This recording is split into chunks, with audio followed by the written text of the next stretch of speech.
Morning, Fred. Good morning. Good morning. Morning. Sir. Morning. All right, we're running a little behind here now. Do you think we should start the meeting? Ashley, are you ready? Yes, we are live. Any problems from anybody else? Kate, everything okay there? Welcome to the conference calling center. Please enter your numeric passcode followed by the pound sign. Yeah. If you require assistance during your conference, please press star. Your passcode has been confirmed. Please stand by as you are joined to your conference. There are 2 parties in conference, including yourself. Good morning. This is Scott Koenig. This is the Dewey Beach conference line for the town commissioner meeting for April 24th. The meeting is about to start. Hey, Ashley. I got a text message that said that our Dewey Beach page brought it to the YouTube page, but it says the channel has no content. Is there a way to check that that's up and running now? Look right now. Okay, it's good now. I just got a text back. Okay. Okay. Everybody ready to go? Yep. We've held this meeting up long enough, I guess. If you look on your screen, I'm still listed as Scott Koenig. That's because Scott Koenig is on one, his name is on 2 screens, my screen and his own screen, because he opened up the computers here. But you could just click on the left bottom, the left corner, and change the name. That's all right. I'm going to start the meeting. I'm not going to worry about it, David. I'm going to go along with the opening ceremonies, the roll call, pledge of allegiance, and a moment of silence. I want to welcome everybody to the Dewey Beach Town Commissioners meeting. I'm sorry for the inconvenience of Zoom and the inconvenience of computers and all the rest that goes along with it. I'm known as the local dinosaur here, so I'll probably have the most problem, but because I'm older, I'll have problem hearing, but we'll deal with that. I want to welcome everybody to our meeting, and I won't ask any of you all to stand in your room, but I will stand and we'll say the Pledge of Allegiance. Pledge allegiance to the flag of the United States of It's America America. and To the republic for which it stands, one nation, indivisible, liberty and justice. Everybody will wait for 1 minute of moment of silence. And I would like to dedicate that to all the soldiers, sailors, Marines, Air Force people, merchant Marines out there that are protecting us in these rough times.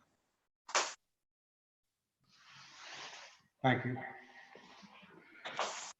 I'm going to try to do this like we did last time, where I call on you for a roll call, whether it be to answer a question, whether it be to answer the roll call or to make a statement, and we'll go right down the line. If you all indicate that you want to make a statement or want to say something that's relevant, either say so or at least speak up to get my attention, and I will write your name down in order and try to keep it in order that way. Excuse me. All right, on the line. Dale? Hey, Dale, if I can interrupt, I'm getting a lot of messages that the live stream, but what's the process that people have to go to watch this? Ashley, Ashley, you're on mute. If they go to the town website, they can click on the link. I put one in the ticker, and then it's also in news as well. Okay, so, all right, there we go. Okay. Okay, we'll try as much as possible not to interrupt, but Paul's right. We've got to try to keep everybody able to get online. Roll call. I'm Dale Cook, the chair of the meeting, and I'm here. We'll go to Ashley Hudson. Yes, I'm here. Commissioner Persinger, Gary Persinger is here. Commissioner Bauer. Commissioner Bowers here. We're getting feedback here on another line. Commissioner Moskowitz, Commissioner David Moskowitz. uh, Town Clerk Kate Banzak, Kate, are you there? She's on mute. Okay, that's fine. And then our town attorney, Yes, I'm with us. thank you very much for everybody. Did I get everybody? Scott Koenig, our town manager, Yes, I'm on. thank you very much. Adoption of the agenda. Is there a motion?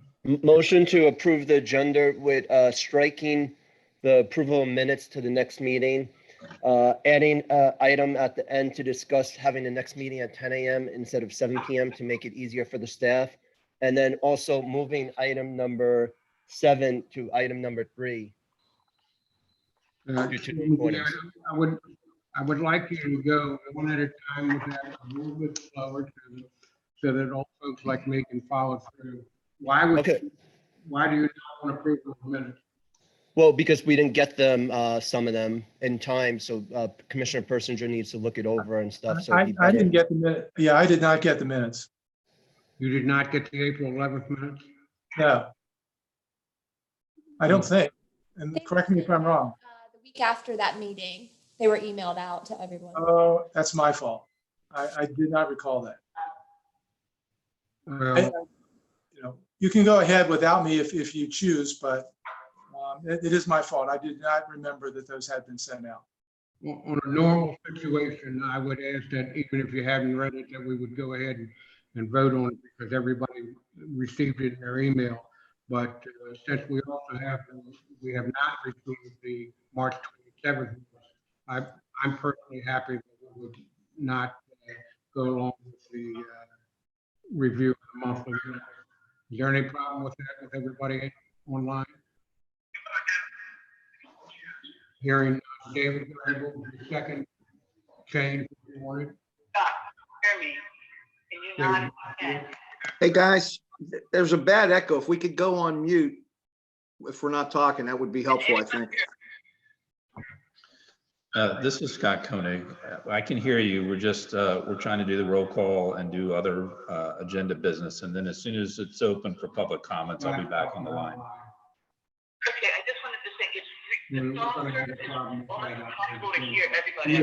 You can't hear anybody. I finally got it online, but I had to go to a different browser. That's probably why people are having problems. I had to go to Chrome Right. to open it up. It was on Internet Explorer, and I just saw the blank screen.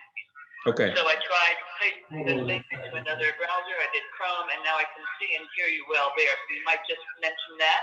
I'll do that. I tried my phone and my laptop, and none of them go through on the link at the top of the screen. All right. I'll let everybody know. Okay, thanks so much. Scott, you on the whole conversation. So people are calling in indicating that if you're watching through YouTube, it works. It connects best if you're using Chrome. And there's some connection problems, but once you're connected, you're in. Sounds pretty good. You have a problem if you taking phone calls and they echo through if everybody's trying to talk. Can everybody on the conference line mute their phones until we have public comment period? Thank you. All right. Commissioner Marshall, what was your second item?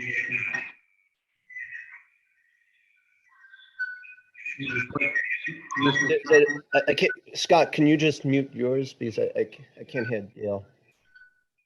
Mine is muted. So I just turned the volume down. Okay. So, sorry, what did Dale say? I asked Commissioner Moskowitz what was his second item. Okay, so the second item was to add a discussion item at the end of the meeting to discuss moving the next meeting time to 10 a.m. instead of 7 p.m. All right, And hold on one second, Commissioner Moskowitz. Does anybody have a problem with that? I know we're still doing the agenda, but we're trying to take one item as we go here. Does anybody have objection to that? That's Yeah, fine. Dale, I'm not understanding. What are we trying to move? Which meeting? the next meeting is going to be on Friday night, and to make it easier for staff to have a discussion about making it at 10 a.m. instead of 7 p.m.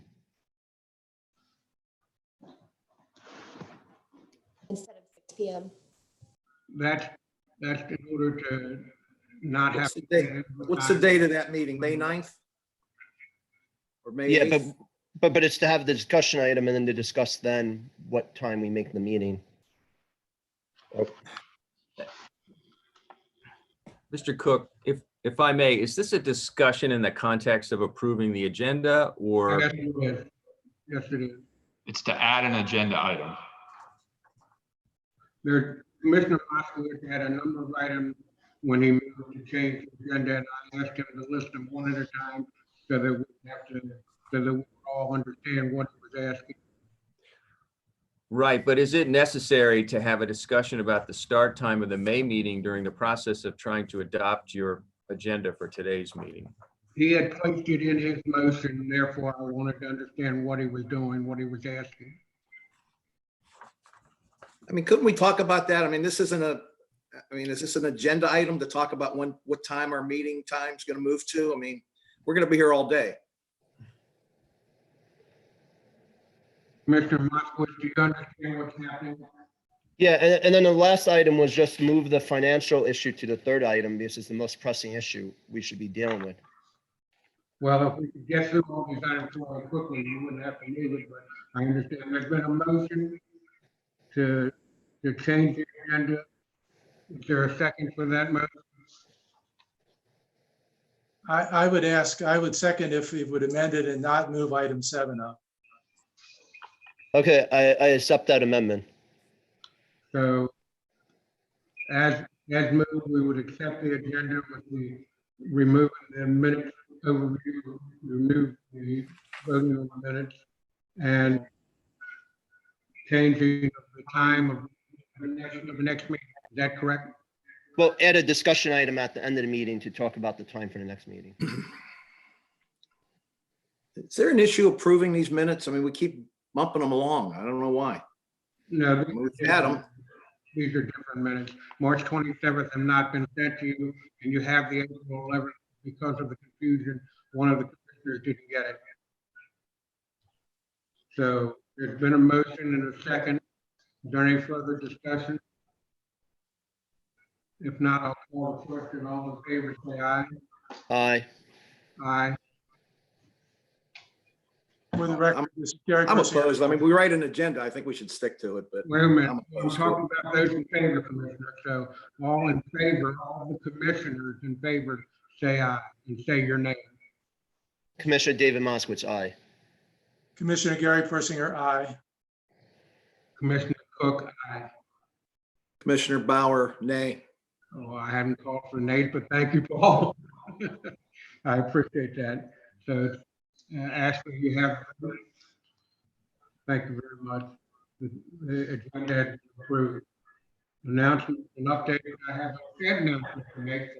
Last night there was a fire in Blue Beach. That's the new lighthouse restaurant that's being constructed. So I'm sure that it's severe damage to the restaurant building that's being constructed. I'm sure that will set everything back for ways they won't open as they planned, I'm sure. So we wish them well. I will ask any other council person that has an item they'd like to announce, to give their name and announce that item.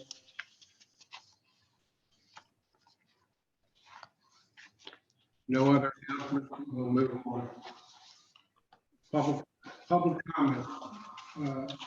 Scott, do you have people online that would like to make public comment? Good morning to the teleconference line. Can anybody who would like to make a public comment identify themselves, and you'll be online? I have to turn the lights on to be back.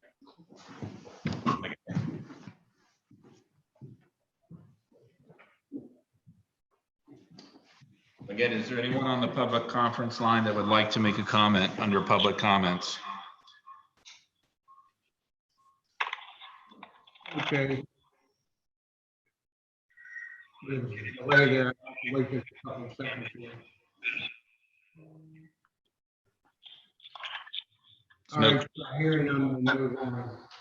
Action one item. I was, Hold on. There is somebody. Hello? Yes, hi, my name is Liza Hodgson. Good morning. Can you make your comments?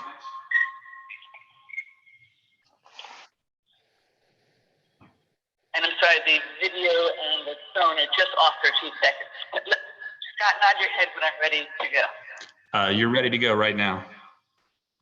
Okay.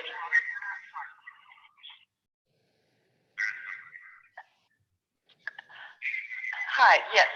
My name is Liza Hodgkins, and thank you very much for taking our calls. I appreciate it. Turn the volume down here so you don't get echo. I wrote to you all, so you're probably familiar with this, but I wanted to talk again. I called the last time about allowing dogs on the beach. I appreciate that you all are putting it on the agenda for today. I did read it, and Scott, I see you nodding, but I can't hear you talk. And so the one thing I wanted to add was I appreciate all your concerns about coronavirus. I also work for local government. I've been so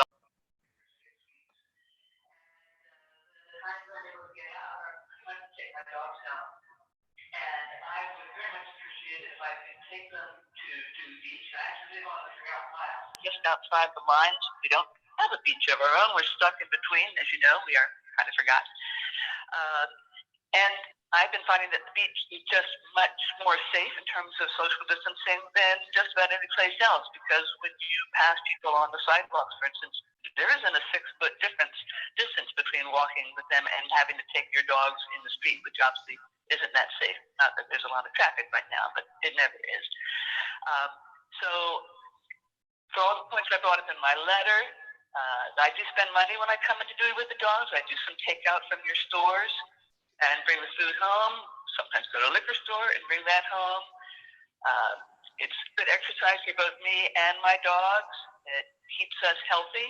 It keeps them from being anxious and destroying the house. And I just hope that you'll reconsider and go with Commissioner Moskowitz's memo, but do extend it to us poor people in the Forgotten Mile because we have nowhere else to go. And we do spend a lot of our time in Dewey. I'm happy to answer any questions if you have any, but I do appreciate it. The governor did offer people to stay on the beach unless the local officials change their mind. I know some jurisdictions have allowed that. Ocean City was brought in as one of your memos. Lewis does. The Delaware State does. I'd like to go to Dewey and spend my money and the time there. So thank you very much again for taking my call. Well, thank you very much for calling in. We certainly appreciate your attention to this matter. Is there any other comment from the public at this time?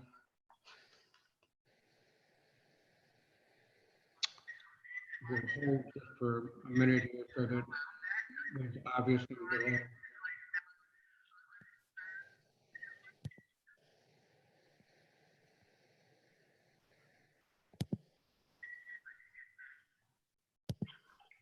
Hearing no other public comments. Commissioner Cook, Is that all right, Scott? You have anybody else? I just have a couple comments. So I want to confirm. I think we're getting a lot of feedback between your computer and Dale's computer, Scott. Yep. So I've turned the conference line volume down. Just wanted to make sure everybody is aware. We did receive email comments. Liza Hawkins, who I think is the person who just spoke, she had emailed in favor of the expanded beach activity. There was also an email from Steve Hodgkins regarding the same subject in favor. We did get one email from Pat Weil expressing concern that if we allowed anything to happen on the beach, it will be taken advantage of very quickly and that there is considerable risk in doing so. So those are the comments that we received via email before the meeting started. Well, I received some of those comments, and I received 2 other comments from people that were asking us not to change their regulations, not to open the beach at this time. One person, even stated because of the regulations that are currently in effect, that they could not rent their house, and then may not be able to make a mortgage payment. But even under those circumstances, they were still asking Dewey not to change the regulations that we have. Is there anybody else that wants to comment? Any commissioners that want to comment on what they've received from their constituents?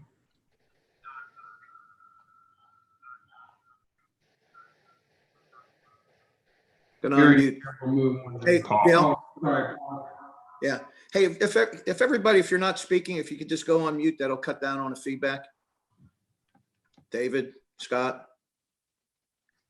All right. Okay. I received a lot of comments on it. Fred, we need some of your guidance as well. A lot of people want to open it to just our residents or our nearby Sussex County residents.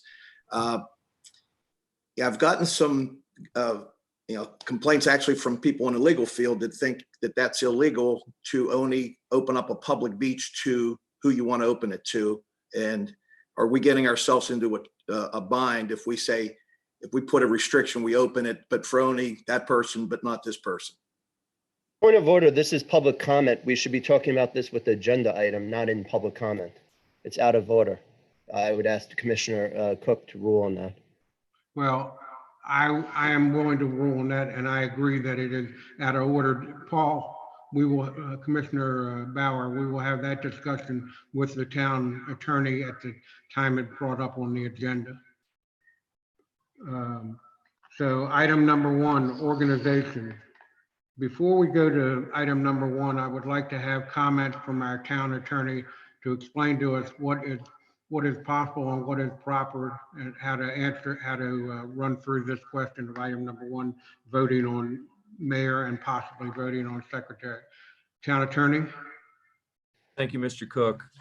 The council has never adopted any specific organizational rules regarding the nomination and election of officers, which is not uncommon. It's not a deficiency by any means, but we don't have any specific rules that we adhere to and that we have adopted as a matter of routine, which is fine. There are a couple of instances where the election is referred to in our charter. And then there are these general principles that you might find in Mason's Rules of Legislative Procedure, which, if followed, would give rise to a process that makes sense and is justifiable. So I would indicate for you that you would elect officers by first asking for a nomination for the office of mayor, as is indicated on your agenda. And when I say you, I'm referring to you, Mr. Cook, as the presiding officer. And then, while the rules don't require it, and I'm referring to Mason's rules, I think it's recommended that you would ask for a second. Mason's rules indicate that that's an appropriate step or procedure to follow in the election of officers. After receiving a second, then the presiding officer would ask whether there are any other nominations. And if not, the presiding officer would declare that the nominations are closed, or a member could ask or move to close the nominations. So without objection, the presiding officer could close the nominations, or a member could move to close the nominations. The rules specifically indicate that the presiding officer is not restricted in any way from participating in the process. So the presiding officer could move his or her own nomination, or second his or her own nomination, and clearly the presiding officer can vote in favor of any motion to elect a officer. I take it, that's not been the normal procedure, but you're saying that's what Mason's rules for legislators says. Right, that would be a defensible process for electing the mayor. Okay. Are there any other questions? Other commissioners? Other commissioners, do you have any questions? Just to start it. Oh, go ahead, David. No, just to start the process. You're asking me to move on? Well, yeah, well, just for Thank you time. very much for your comments. I appreciate that, David. All right, I'm going to start with the office of mayor, and here's how, Motion to nominate Dale Cook for mayor. if you wait, Okay, commissioners, just wait, commissioners. I'm going to read the item first, and then we'll go through it. And number one, organization, item A, discuss and vote to elect one of the commissioners as the presiding officer, called the mayor, to serve until the organizational meeting after the next succeeding election scheduled for September 2020. That means nominating one of us to be mayor until the organizational meeting after the September 2020 election. Is there any nomination? motion to nominate Dale Cook for mayor till September. Second. It's been moved and seconded to nominate Commissioner Cook, myself, for mayor to fill out the term left by the death of our former mayor. Is there any discussion? And if there is discussion, please give your name first. Hearing no discussion, is there any further nominations? I'm sorry, I should have said that first. Are there any further nominations? Hearing none, we'll close the nominations. Any further discussion on the one nomination? Hearing none, all in favor, say aye. Say your name and say aye. Commissioner Moskowitz, aye. Commissioner Bauer, aye. Commissioner Persinger, aye. And Commissioner Cook says aye, although I'll probably regret it. Anyway, thank you very much for that. We'll move on to this item B in item 1, or subsection B in item 1.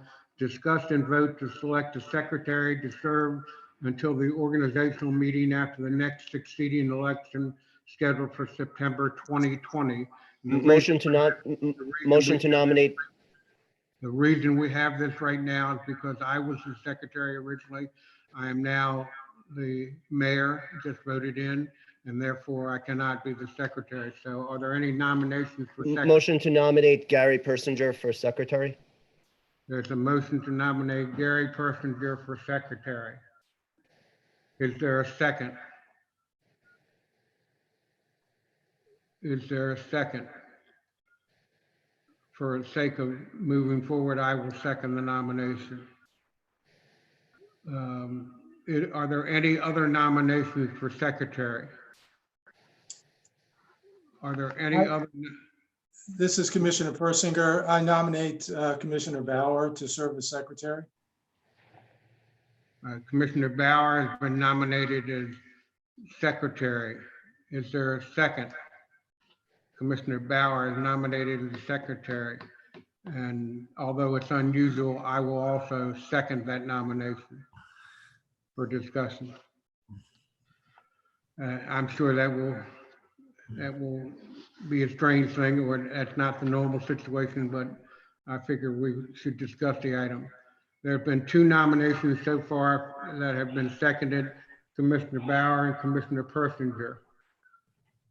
Commissioner, I would like at this time to have the commissioners been nominated to say whether they'll accept the nomination and why they would like to be for the office of secretary. Commissioner Bauer, if you'll go first. Yeah, I'd accept the nomination. Thank you, Gary. I'd done this a couple years ago, or well, actually less than that, right before Dale had the secretary position. So it's an important role, and you got to keep, got to keep accurate notes. Commissioner Persinger, if you'd like to give a statement. Yeah, this is Commissioner Persinger. I appreciate the nomination. I would very much like to serve as secretary. But I think in the interest of moving forward in a coordinated way, I would like to withdraw my nomination. Commissioner Persinger has withdrawn his nomination. We have one commissioner left that has been nominated and second for the secretary's position. Is there any further discussion? Hearing none, I'll call for the vote. All in favor of Commissioner Bauer as secretary, please give your name and say aye. Commissioner Dale, Persinger votes aye. Okay. Do I go next or Gary? I mean, Dale, do you go next or you call who's next? No, it's Commissioner Bauer. Would you give your vote? I vote yes. All right. We have 3 yes votes for Commissioner Bauer. Anybody else that would like to give excuse me, I don't want to cough in your face, sir. Anybody that would like to vote nay? Commissioner Moskowitz, nay. Commissioner Moskowitz votes nay. As of now, the Commissioner Bauer is on the election for secretary. Welcome back, Paul Bauer. Thank you, I think. We'll move on to the next subject, item number 2, discuss and possibly vote to direct the town manager to consolidate relevant information about conditional use operating requirements for each business operating under a conditional use approval, including information from attachments A and B of the current business license application. This item is on the agenda to basically, as I understand it, just consolidate the information concerning all the conditional uses in town into a short readable document so that the commissioners can have a discussion on it and possibly move on that discussion. Is there any discussion on this item? Anybody? Let's go down the line here. I'll read people who are on my Commissioner Persinger first. Yeah, this is really an item that I had proposed. This is something that we have talked about on a couple of different occasions. We talked about this at the February 8th meeting. And while we didn't have a vote scheduled at that time, the sense that I had was that there was some receptivity to pursuing this. This was actually then included as part of a longer motion, which had a series of items that would actually use this information for various purposes. There was never any intent to change any requirements that any business is currently operating under. But nevertheless, I think there was it generated some anxiety among the business community. And I think the last thing that we want to generate at this point among the business community is anxiety. I think they have enough that they're faced with already in terms of the current conditions that they all have to operate under at this point.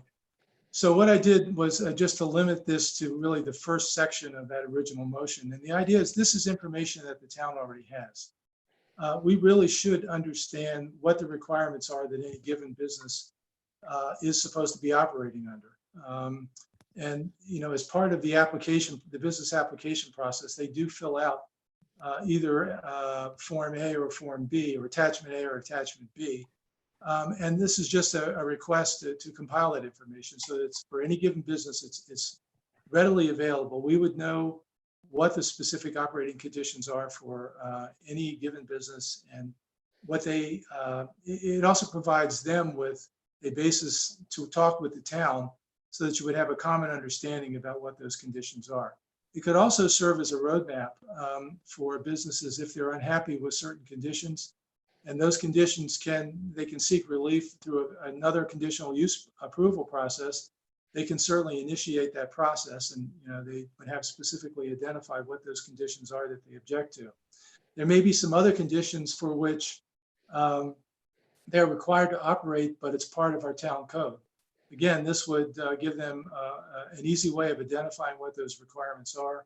And at that point, they could initiate a process and ask us to amend the town code to change some of those requirements. So again, it's information the town has. It's something that I think would be worthwhile compiling.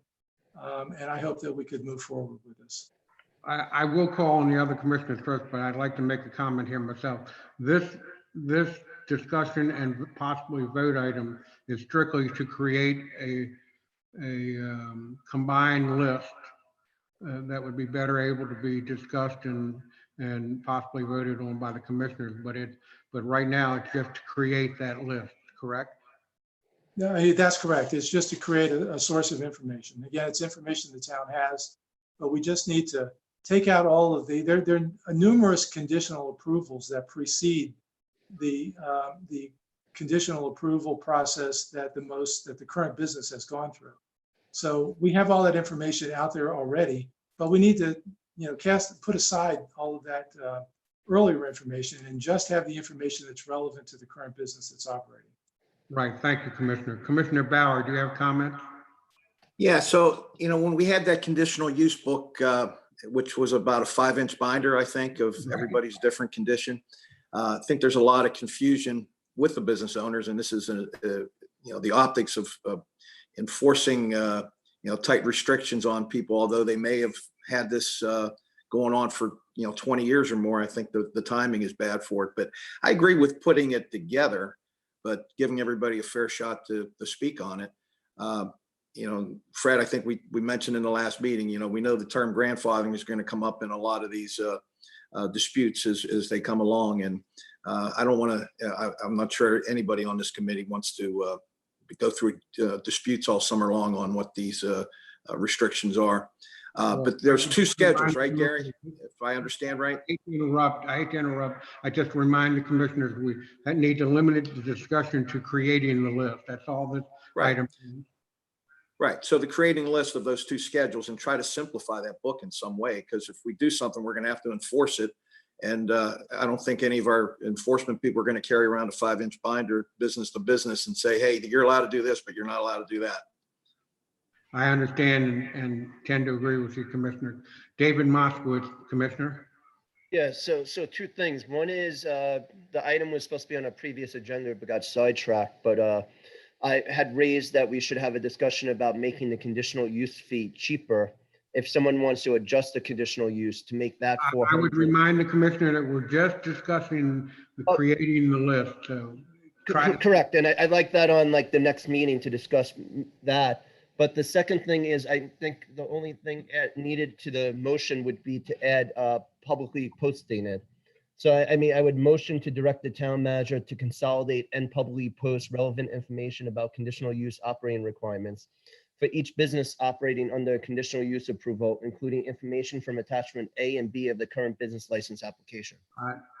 Every item that is created is a public document and is available to the public. And I personally don't think that amendment is necessary. Is there any other commissioner that would like to second that amendment? Hearing none, we'll discuss as it's written, discuss and possibly vote to direct the town manager to consolidate relevant information about conditional use operating requirements for each business operating under a conditional use approval, including information from attachment A and B of the current business license application. Do I hear a motion to do so? This is Gary Persinger, Commissioner Gary Persinger. I so move. Is there a second to that motion? Second. Second from Commissioner Bauer. Mr. Bauer, second. Thank you very much. It's properly moved and seconded on the motion. Is there any further discussion? I believe you need to publicly post it on the website. Go ahead. Yes, I believe it needs to be publicly posted on the website. Just because it's a public document doesn't mean it could have to be acquired by FOIA. It could have to be acquired through different means. Publicly posting it on the website to add that to the motion. If it's irrelevant, why not add it to the motion? And if it's relevant, why not add it to the motion? It's just putting it on the website, which is outdated. Thank you for your comment. I appreciate it, but that was not seconded. It has not been approved as a change. We'll move forward. But I'm asking it, the motion be amended. Any further discussion before we vote? David, you already asked for it to be amended and it was voted down. Why are you still pressing on? It wasn't voted down. The No. motion You was didn't get a voted down. second. You didn't get a second. Gentlemen, you're out of order. And I'm going to call the question. All in favor of the motion, say your name and say aye. Paul Bauer, Aye. Commissioner Bauer, aye. Commissioner Commissioner Commissioner Persinger, I'm sorry. Persinger votes aye. Commissioner Moskowitz, do you wish to vote aye or not? Commissioner Moskowitz, nay. Okay, I'm sorry, I shouldn't have said it that way. I apologize. And Commissioner Cook, aye. Motion passes 3-1. Oh, I'm sorry, I'm going to officially say, are there any nays, any against? Commissioner Moskowitz, nay. Commissioner Moskowitz, nay. The vote passes 3-1. We'll move on to item number 3, discuss and possibly vote a resolution to authorize fundraising for additional beach access mats from Access Rec. Mr. Bauer, this is put on at your request, if you will lead the discussion on this. Yes, this is something that Senator Lopez and I had spoken about last summer. He's appropriated CTF funds for us like he did the past time.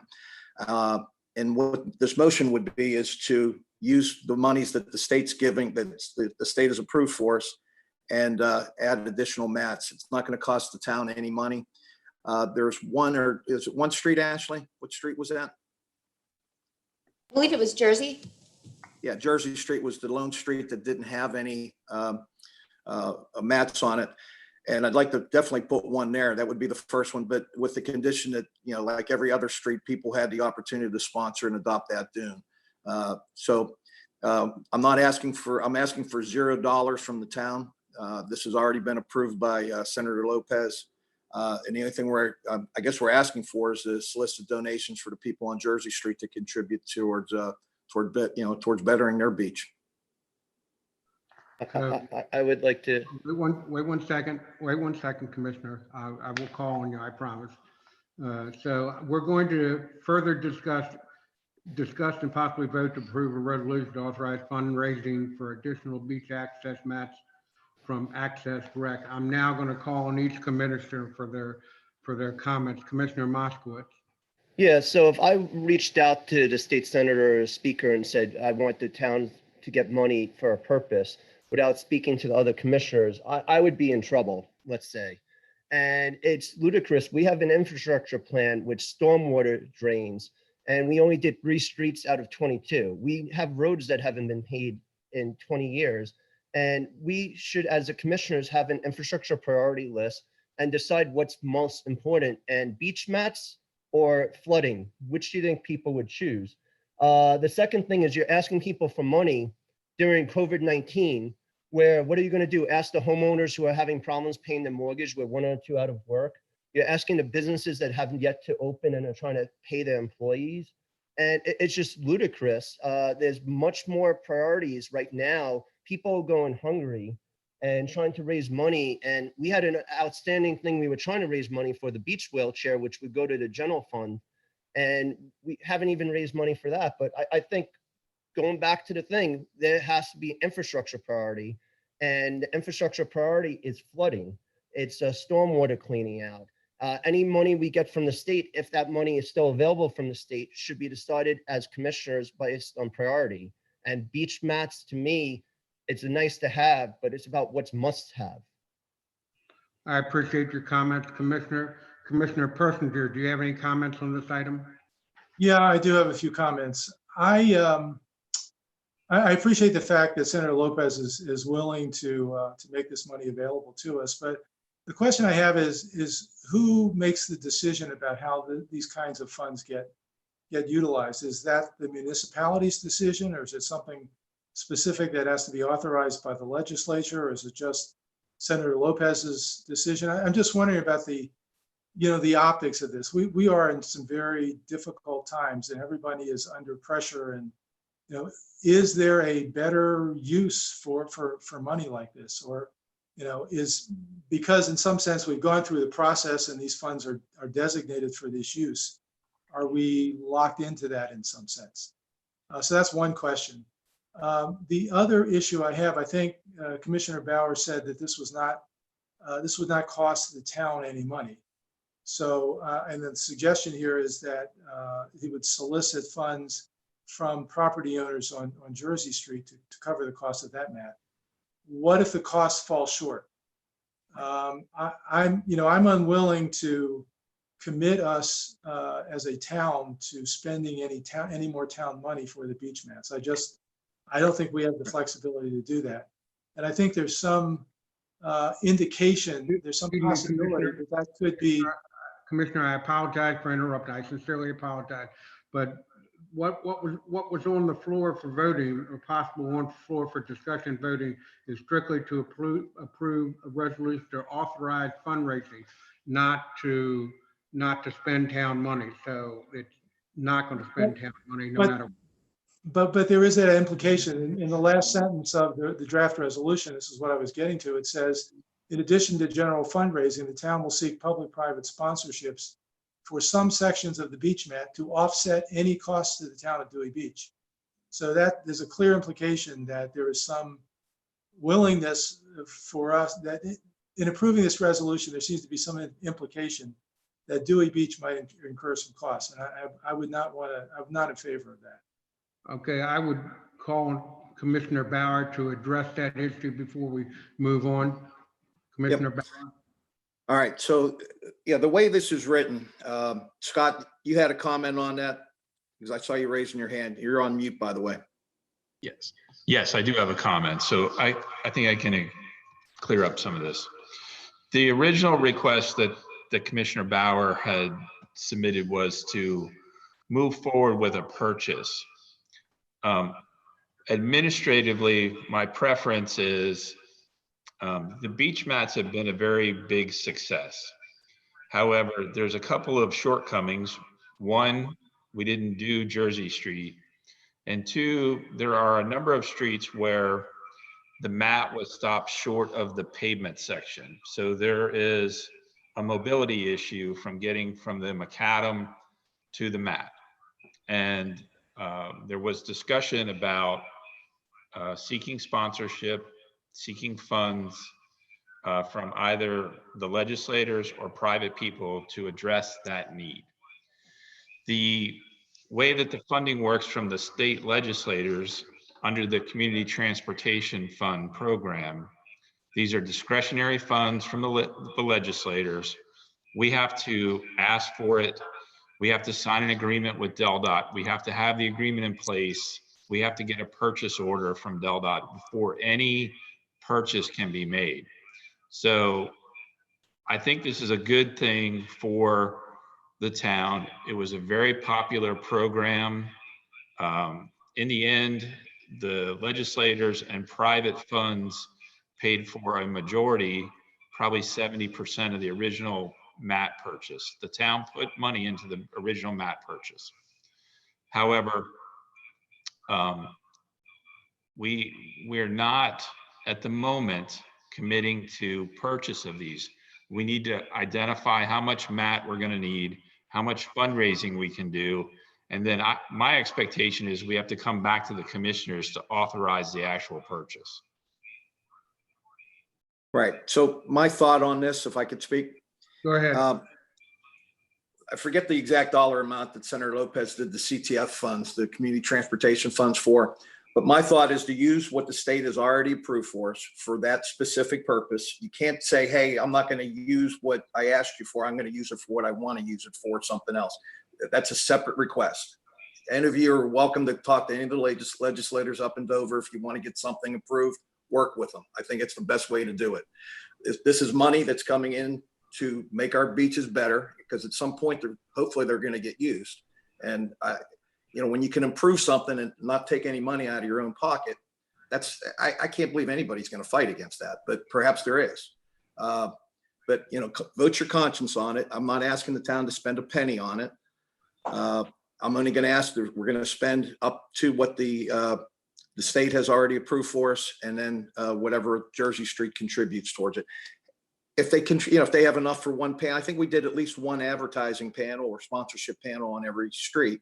So, that's raising $1,000 to get a, $5,000 or $7,000 mat on it. You know, it just gives everybody a little skin in the game. And in this instance, the town doesn't really have any skin in the game because it's not costing us anything except the labor to put it down.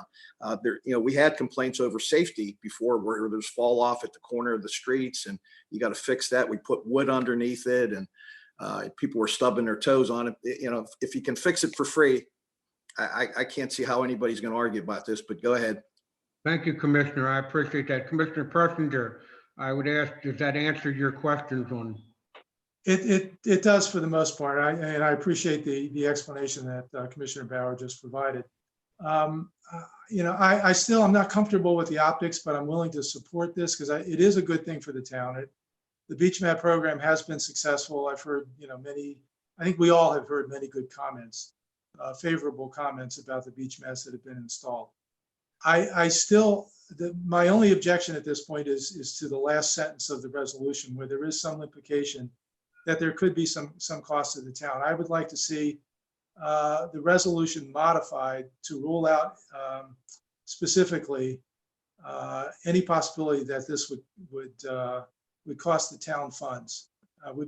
Town funds would be used to support this. I don't think this is the time to use town money for that. That's the intent. Good. Commissioner Bauer, would you have a problem in order to address that issue that Oh, Commissioner? yeah, not at all. If we can put the language in there that no town funds will be used towards this. Commissioner Bauer, hold on. I'm going to make a suggestion that we stop the last sentence in that resolution at sponsorship for some sections of the beach mats and rule out or change or eliminate the statement of to offset any cost of the town of Dewey Beach. I'm good with that. I'd accept that. 5, 6, 7, 8. Take out the last 10 words of that. I'm looking at here. Yeah, I'm good with that. Commissioner Persinger, would that solve your issue? Yes, I would be comfortable with that. Commissioner Moskowitz, I'm going to ask you if you want to speak again because I haven't had a chance to speak, but I'll do so after you. Yeah, I'll speak after there's a motion in a second. Okay, then I am for this item basically.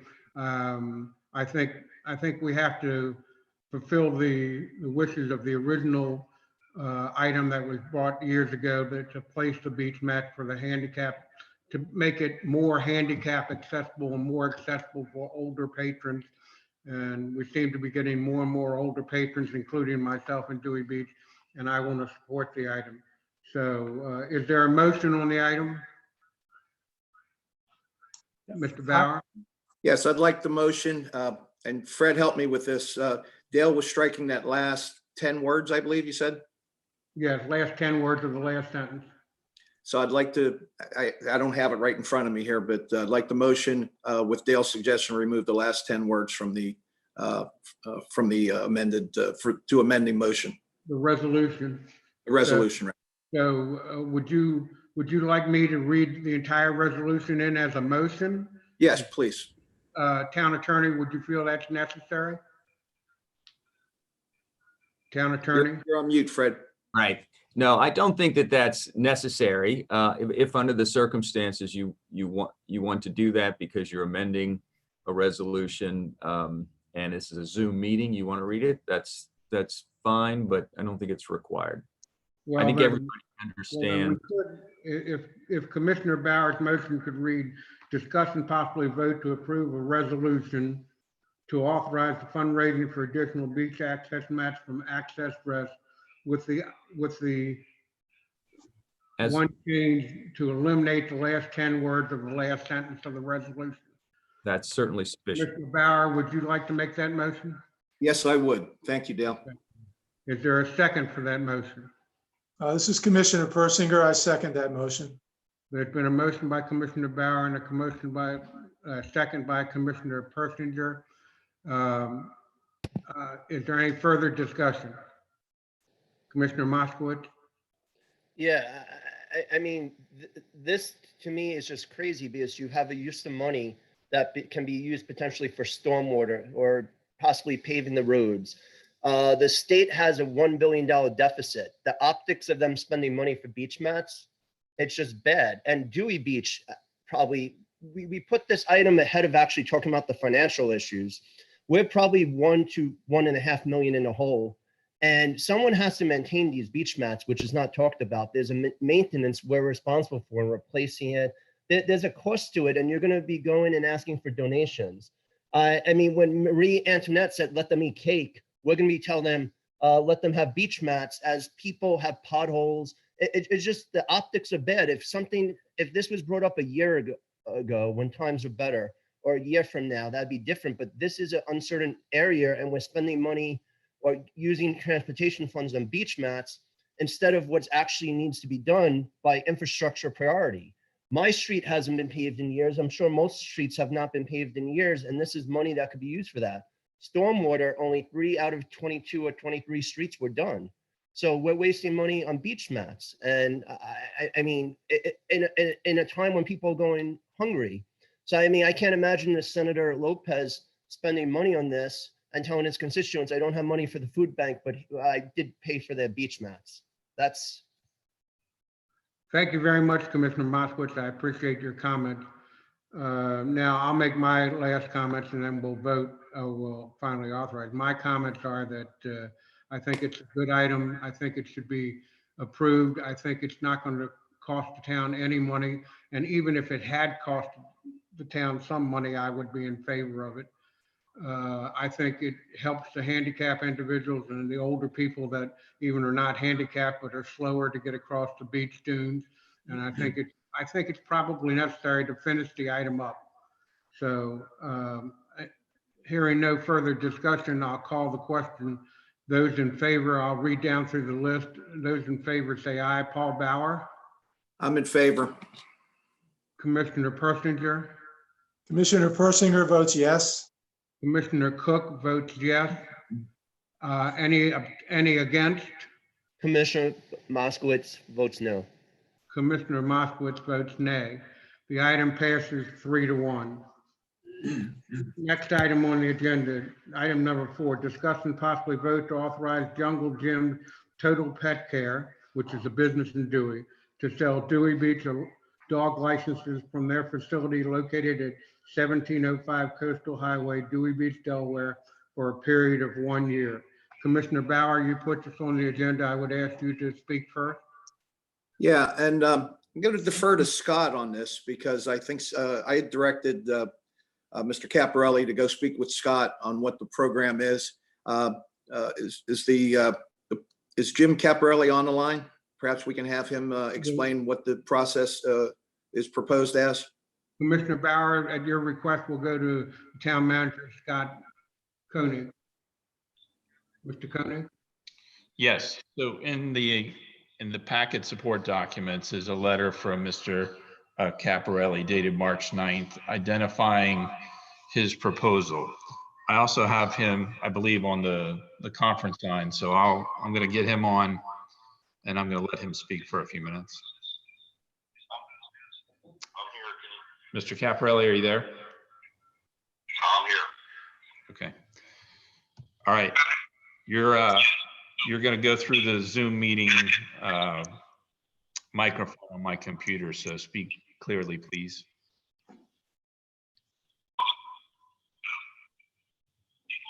You're up, Mr. Caparelli.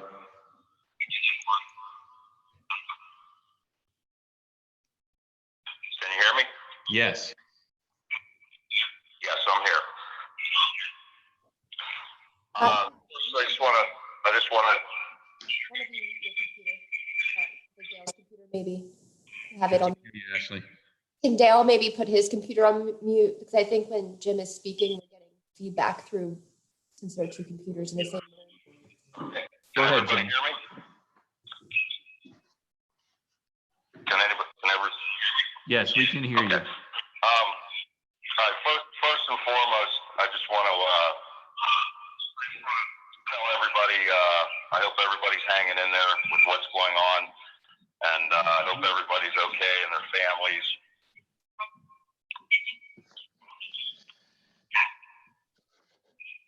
Jim, are you there? Yeah. Hey, Jim, if you could shut off your computer off the live stream, so we'll be able to hear you better. We're getting the feedback from it. I don't think that.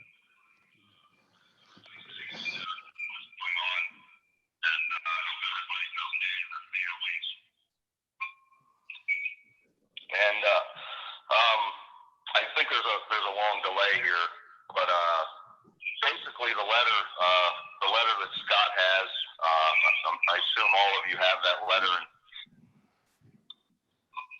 Yes, we have it. Get off live stream. Okay, hold on. Okay, is that better? Yes. Okay. Okay. Like I said, if everybody has a copy of the letter that I composed for Scott and I sat down probably for well over an hour back in February. Numbers are there, 1,139 dogs. I don't have the letter in front of me, but these are clients that just simply did business through me one way or another. And I keep meticulous records, and only 72 had dog licenses. So that's just people doing business with me, 6.32%. That does not include the thousands of other dogs that come to Dewey that do not do any kind of business with me. So the percentages are even lower. Then once again, like I stated in the letter, it's not Dewey Beach's fault. There's just no way for you guys to enforce it. And so by not enforcing it, obviously nobody's following it to get the dog licenses.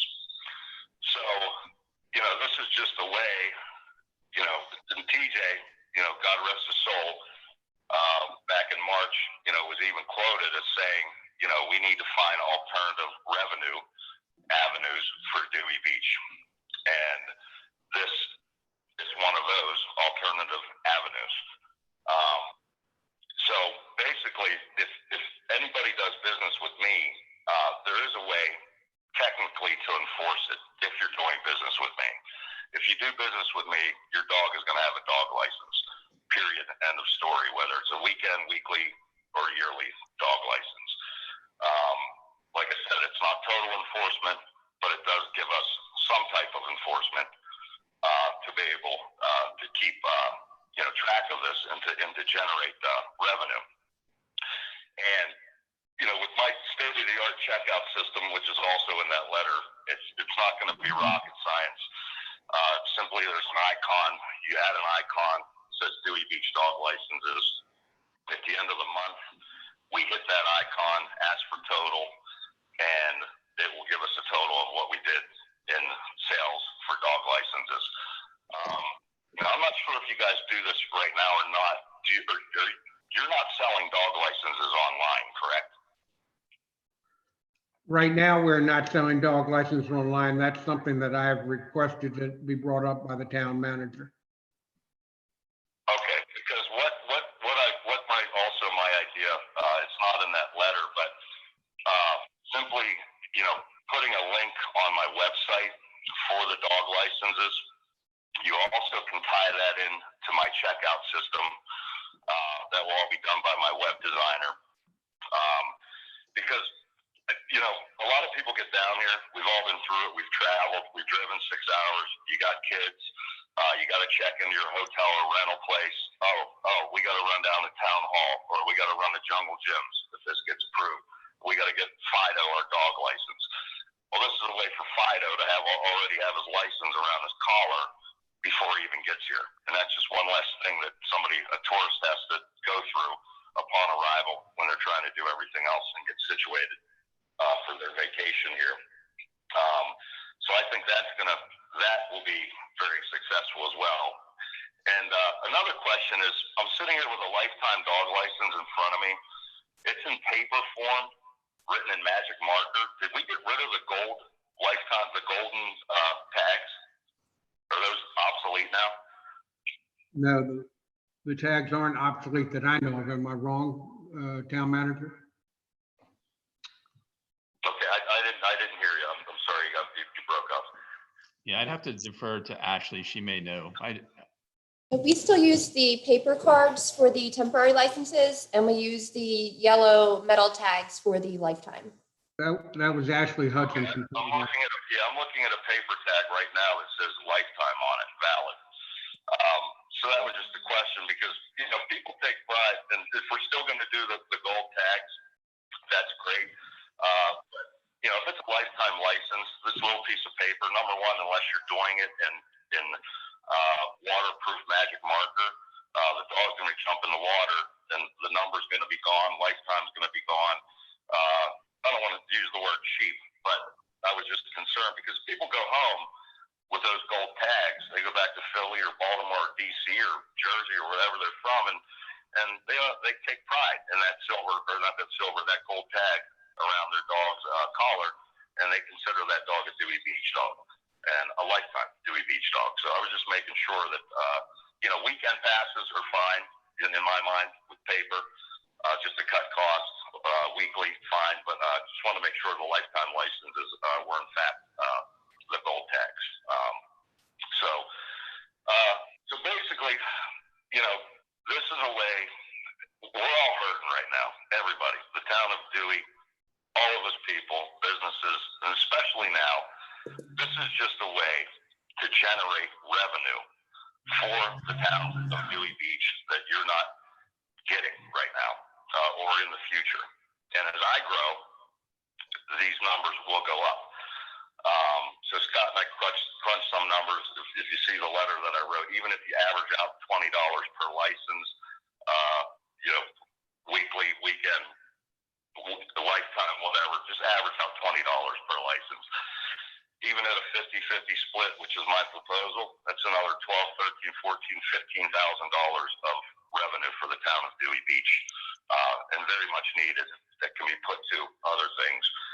And, you know, this is going to cost me some money out of my own pocket, just to add the icon with Franpos, my big tech company out in California, who has my the designer of my checkout system. That's going to be $500 just to do that. And my web designer, he's about $200 an hour to add the link, to add it to the website. We will also be mailing out dog licenses, if approved, where people actually, you know, I'll ship them to them at their, you know, they're going to be paying for that, of course. But once again, it's a way to get the dog license into the owner's hands before they even leave their home to come down here. So, you know, it's just, to me, you know, any source of revenue, even if it's $10,000, $15,000, that's $10,000 or $15,000 that Dewey doesn't have and is not going to make. And this is the way to make the town some money. Mr. Caparelli, Jim, Complicated than it is. hey, Jim, Mr. Caparelli, hold on 1 second. We're starting to repeat, so we're going a little bit around in circles. So I don't want you to leave the phone, and I don't want to cut you off completely. I would like to go back to Commissioner Bauer and Yeah. Commissioner Bauer, if you would lead the way where normally we would have this person standing in front of us and we would be asking individual questions and getting responses. So for a very short period of time, I'd like you to lead the way with Be happy to. asking responses and then have the other commissioners do the same. Yep. Thank you, Dale. So this Commissioner Bauer, the program here, I mean, you know, Jim has identified, Mr. Caparelli has identified the fact that a lot of dogs don't have dog licenses. And, you know, part of that reason is, you know, the access to it, et cetera. He's probably the best person in town that sees the most dogs. He definitely sees more than anybody I can think of. But the fact that he, you know, he has firsthand experience with them, I think it's a good program. It's going to provide us incremental money and not take away from monies that we get today, because people could still buy the licenses from us, or they could buy them from Jim. So the fact that we're making it more accessible, it's incremental. There's a you know, there's a fee that we pay Jim. We wouldn't expect him to do it for nothing. And I think it helps, you know, if we're looking at this over 1 year or one summer, at least, I think we're going to have an idea what kind of incremental business we have lost. And I think at that point we can deem it a success or not a success. The problem, the only problem I've heard from anybody, the feedback was how do we make sure that people don't get licenses and pay for it, but the town doesn't get to the money? So we want to make sure we have a a safeguard in place that, there's no potential fraud there. And Jim, perhaps you could speak directly to that point. Mr. Bauer? Yes. Good, you just went to a question, and that's a good, because I was going to ask you to ask a question of him, not to continue on with the statement. Go ahead, Yeah, Mr. Jim. Caparelli, I Yeah, apologize. can you talk how that loop is closed? And Scott, let me know if you're comfortable with that.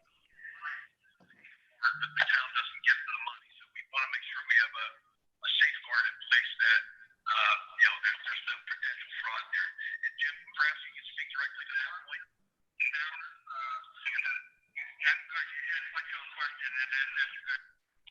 Okay, I lost you. Do you want me to talk now about that? Yes, can you talk now about how do you overcome Okay, well, potential fraud? Well, I know there was concern, there was something about parking. We tried this before in the past with parking passes and stuff like that, and there was some fraudulent activity. Well, this isn't parking passes. I'm not that person, whoever did that. Like I said, the checkout system, it's like I said, that's our savior right there. And each dog tag has a number on it. If you guys want to come in and audit at any time and go over the numbers, and each tag will be accounted for and will be accounted for in the system as well. That's a very simple way to do it. Like I'm looking right now, number 16998. Okay, well, that's the way you can audit if you want to and make sure that the numbers of the licenses add up with the licenses that I sold.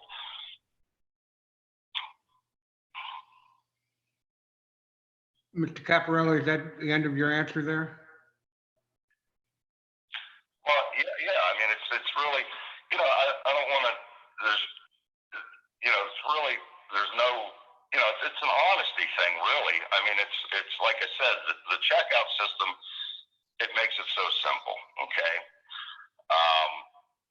That's the whole key to it. It gives you every single transaction for dog licenses. Now, if you feel the need, if you feel there's any skimming off the top, for lack of better vocabulary, then we just sit down and we'll go over verbatim dog license number. This number sold this day. This number sold this day. This number sold this day. This number sold this day. And you can audit. Do an audit if you feel the need to do that. That's not, guys, bottom line is that's not going to happen. I'm trying to help this town out. Now we're and don't take this the wrong way, but we're talking about, skimming off the top and thievery and everything else. I'm trying to help you guys out and make you money. So, And Mr. Caparelli, we understand that your motives are above board, well above board, so we don't even have to address that. But I'm going to ask Commissioner Bauer if he has any other questions for you. If not, we'll move on to the other. How do we reconcile the payment? And Scott, has that worked out? Is that done weekly, monthly? How does the money flow from Jim's operation to us? Is there a time lag of it? Is it immediate? And that would be for Scott. Yeah, that's not something that we had discussed at this point. I think if the commissioners were to go forward with this, the reconciliation has to be at a minimum monthly. So we would have to get the printout of the cash register, an accounting of various licenses that would be issued at a minimum on a monthly basis. In the summer, during the season, we may say it has to be done every 2 weeks or every week, but we did not get that far in the discussion. Okay. Yeah, I'm just trying to think of every safeguard we can put in place so we don't have. Mr. Caparelli talk at the same time. Mr. Caparelli. Hold on a second, Jim. I'm not sure. Mr. Caparelli. I don't know. He can't hear. Mr. Caparelli, please hold on. Do not. Down at Dewey Beach for half the amount. Mr. Caparelli, please do not attempt to answer any questions unless there is a question and you've been asked to, so to speak. This is the way we would normally do it within the room here. And it's even worse when we have feedback, et cetera, over the computer. Mr. Bauer, do you have another question for Mr. Caparelli that has not already been answered by him? No, I don't think there is. I just want to make sure we have as close to a a safeguarded process that, that the town's not at risk and, we don't have a receivable issue. The money's going to flow quickly. And there's an audit process in place. I think if we protect on those things, I think it reduces any exposure the town has to start getting this revenue. Thank you very much, Mr. Commissioner Bauer. Now, what I will do is I will go to each commissioner. I will call upon you and ask if you have any questions and or a statement to make. So you can do both. And Commissioner Persinger, do you have any questions and or a statement? I do have some questions, and hopefully, Mr. Caparelli, if you could please keep your answers as brief as possible so that we can move forward as quickly and efficiently as possible. My question, first of all, is this. You said that there are a very small percentage of dogs that you deal with actually have a Dewey Beach dog license. When a customer comes to you, do you ask them if they have a dog license? Is that a question that you raise with them? I inform every customer that I deal with. I inform them to go down to town hall and get a dog license. I can't make them do it, Gary. So, okay. I make them aware that, do you know you need a dog license in this town?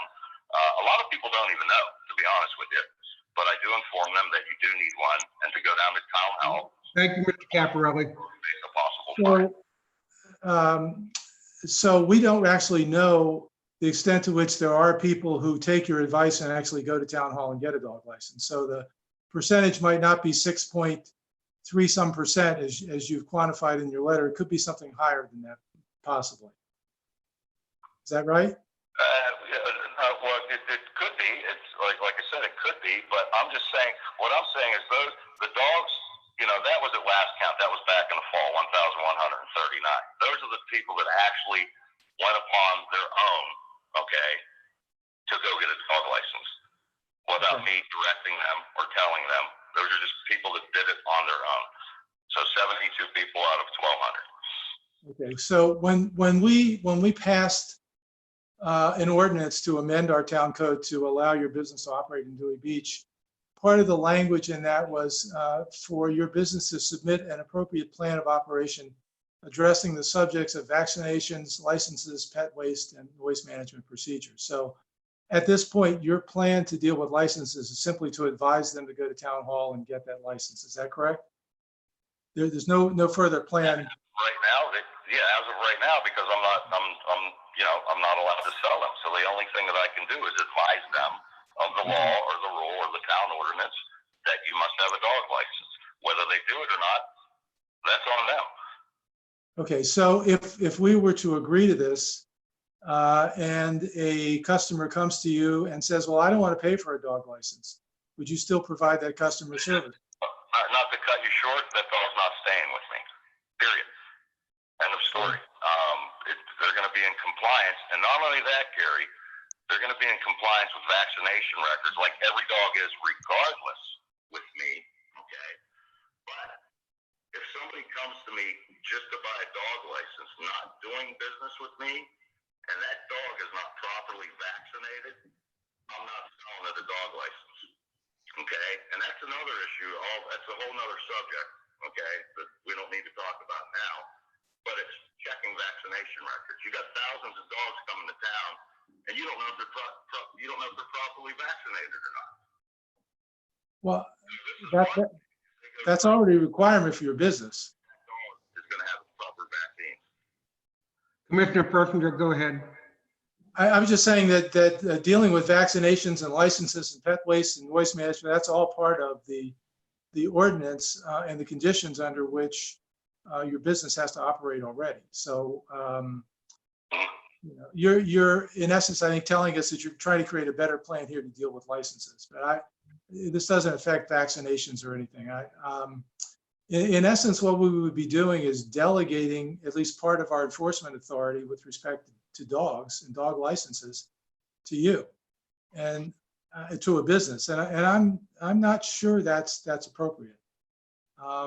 The other question, this will be my last question. I appreciate the time, and let me get back to it. And that is, in the requirements for having a dog license, what our code says, and this is 80-10, fail to require a dog license. It says any person who I'm going to select a few words out of here. Any person who owns, keeps, harbors, or maintains, or who allows on the beaches, or who allows to run at large within the boundaries of the town of Dewey Beach, a dog or dogs over the age of 4 months shall acquire either a license that is temporary or that is for the life of the dog. So, you know, in that sense, according to our town code, you're already required for every dog that you serve, you're required to have that dog have a license. That's already part of our town code. Is that a question, Commissioner Persinger? It's not, but it's not a question. It's a statement. If Mr. Caparelli would like to comment, that would be fine. But then that is my last point. Mr. Caparelli, do you want to comment on that, or would you like us to move on to the last? No, I have no comment to that. It's, yeah, every dog is supposed to have a dog license in this town, regardless, whether it's a day, weekend, week, or if they purchase a lifetime license. Thank you, Mr. Caparelli. Now we'll go on to Commissioner Moskowitz. Do you have a question and or statement to make? Mr. Moskowitz? You're on mute. Yeah, everything has been covered, so I have nothing. All right, well, now we'll move to the chair. I do not question anybody's veracity, either past or present, in Dewey Beach, anybody that has sold or wishes to sell and help raise money for Dewey Beach. But the problem is, I know that we have had serious issues in the past with previous people that have sold things for Dewey Beach or on behalf of Dewey Beach. And it was fine in the beginning and went downhill very quickly. I would rather see that Dewey Beach spends its time, effort, and energy getting online sales of everything we have in Dewey Beach, including dog licenses, so that we don't have to question and ask that somebody else might be put in the middle and put in a situation that previous people were put in. So I would be against this motion and would ask that, and we just lost our lights again. They're on automatic, and even if we put them on completely on, they just come back on automatically. Thank you. Sorry about that. I would ask that, you know, that we vote this down, and while we vote this down, ask the town manager to give somebody the task of bringing this up online so that we actually be able to have our own online sales of dog licenses as we do other items in Dewey Beach. So I don't have any questions to ask. Is Commissioner Bauer, so that you can have the last shot at this, we'll go this before you make a motion? Yeah, I mean, we have a discussion item on it. I don't know if Mr. Caparelli has any closing comments to tell us that would make us feel any better about it. But if he doesn't, let's call a vote and let's move on. Okay, Mr. Caparelli, do you have any final statements? I'll give you a couple minutes here to say so. I think there's a delay between that and him hearing me. Jim, are you still there? Do you have any closing comments?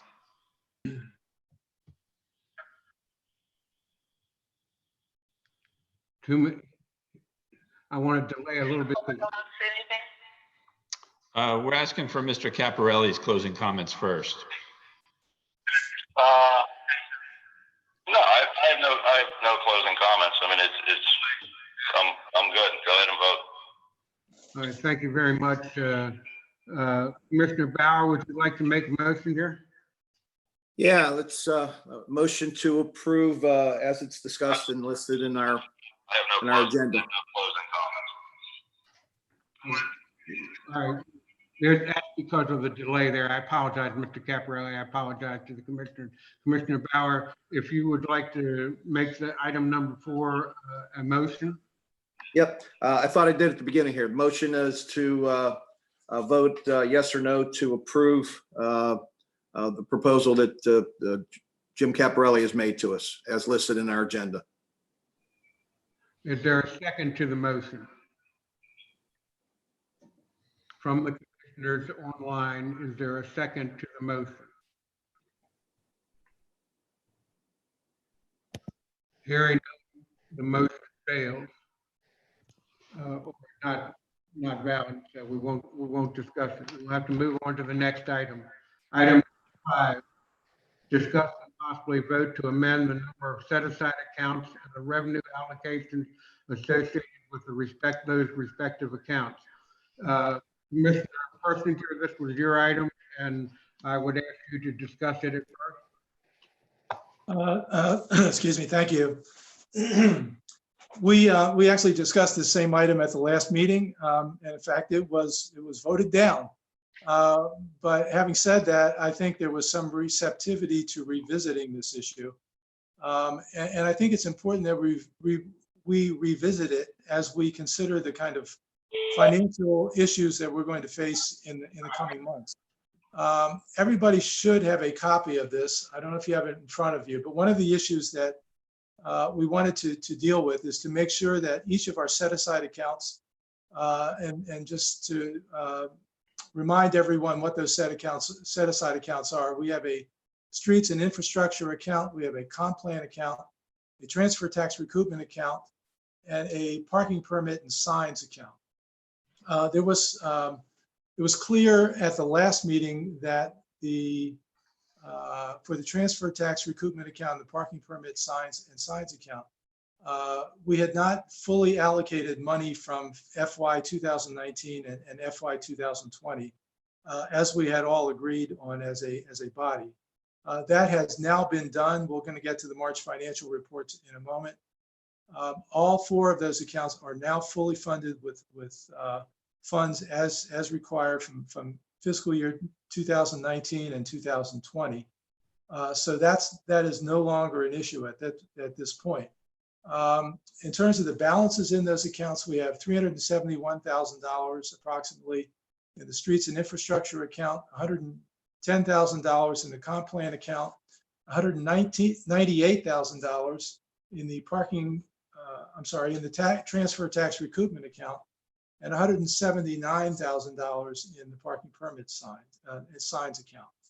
We have a couple of other accounts. We have a rainy day self-committed funds account, which has $167,000 in it. There is a legal and litigation set-aside account, which has about $36,000 in it. And what I've separated in the spreadsheet that I provided each of you with is about $175,000 in proceeds from the Lesso auction. And could you repeat that, Mr. Persinger? That what I've separated from the general fund balance is $175,000 roughly that was gained from the auction of the Lesso equipment. Right. And I've separated that because we have, as a body, we have a general agreement that those funds are to be used for police purposes. So the proposal here, and I have amended the motion that was originally offered at the last meeting, just to 2 points. First of all, to reorganize and reallocate certain fund balances as follows. Eliminate the transfer tax recoupment account, transfer the balance to the Brown Advisory short-term investment account. Eliminate the signs and striping account, transfer the balance to streets and infrastructure. Retain a minimum of $20,000 in the comprehensive plan account and transfer the remaining balance to the streets and infrastructure account. And then eliminate the rainy day account and transfer the balance to the general fund. We would then continue to allocate the same percentages that we have been allocated, but instead now those percentages would go to streets and infrastructure, to the Brown Advisory short-term investment account. The bottom line here is what this does for us is I think it identifies very specifically the kinds of resources that we have to draw on to address the financial problems that we face. We would have, if we were to approve this reallocation, we would have about $960,000 in the general fund balance, plus $175,000 of Lesso money, which is actually part of the general fund balance and is in addition to the $960,000 that I just mentioned. And we would have about $1.3 million in the Brown Advisory short-term account. The combination of those 2 accounts are really the funds that we would look to respond to the kinds of problems that we're going to be faced with. The other thing that the proposal here does is it maintains a focus on infrastructure. We know that infrastructure is going to be a continuing problem. You know, we're right now faced with a kind of natural disaster that I think optimistically we all hope will be resolved. And we've got some funds to deal with some of those issues. But we have a continuing natural disaster problem, if you will, which relates to infrastructure. We have tremendous problems. We need some resources to deal with this. This maintains a focus on that and gives us some resources to use. It'll never be enough, but at least it gives us some focus. So that's the proposal. And I will stop there and let people discuss. So this is the chair again, so that I could better understand it myself and the commissioners could better understand it. I understood you to say that, for instance, if we added the 5% that for streets and signs, that it is now a separate item into the infrastructure account, you would still be able to, that would add 5% to the infrastructure account. It would not just merge it in to the present percentage. That's correct. It would add to that percentage. For instance, I'll just take out clear blue. If 20% goes to infrastructure and we add 5% for the signs into the infrastructure account, it would now be 25%. No, because they come out of different places. The 20% that currently goes into streets and infrastructure comes from building permits. The 5% for this comes from parking revenues. But that same amount of money would go into the infrastructure account. It wouldn't disappear, so to speak. That's correct. Yeah, That's and I have one other question, and you might refer me to town manager. I don't know. He's here in the room with me.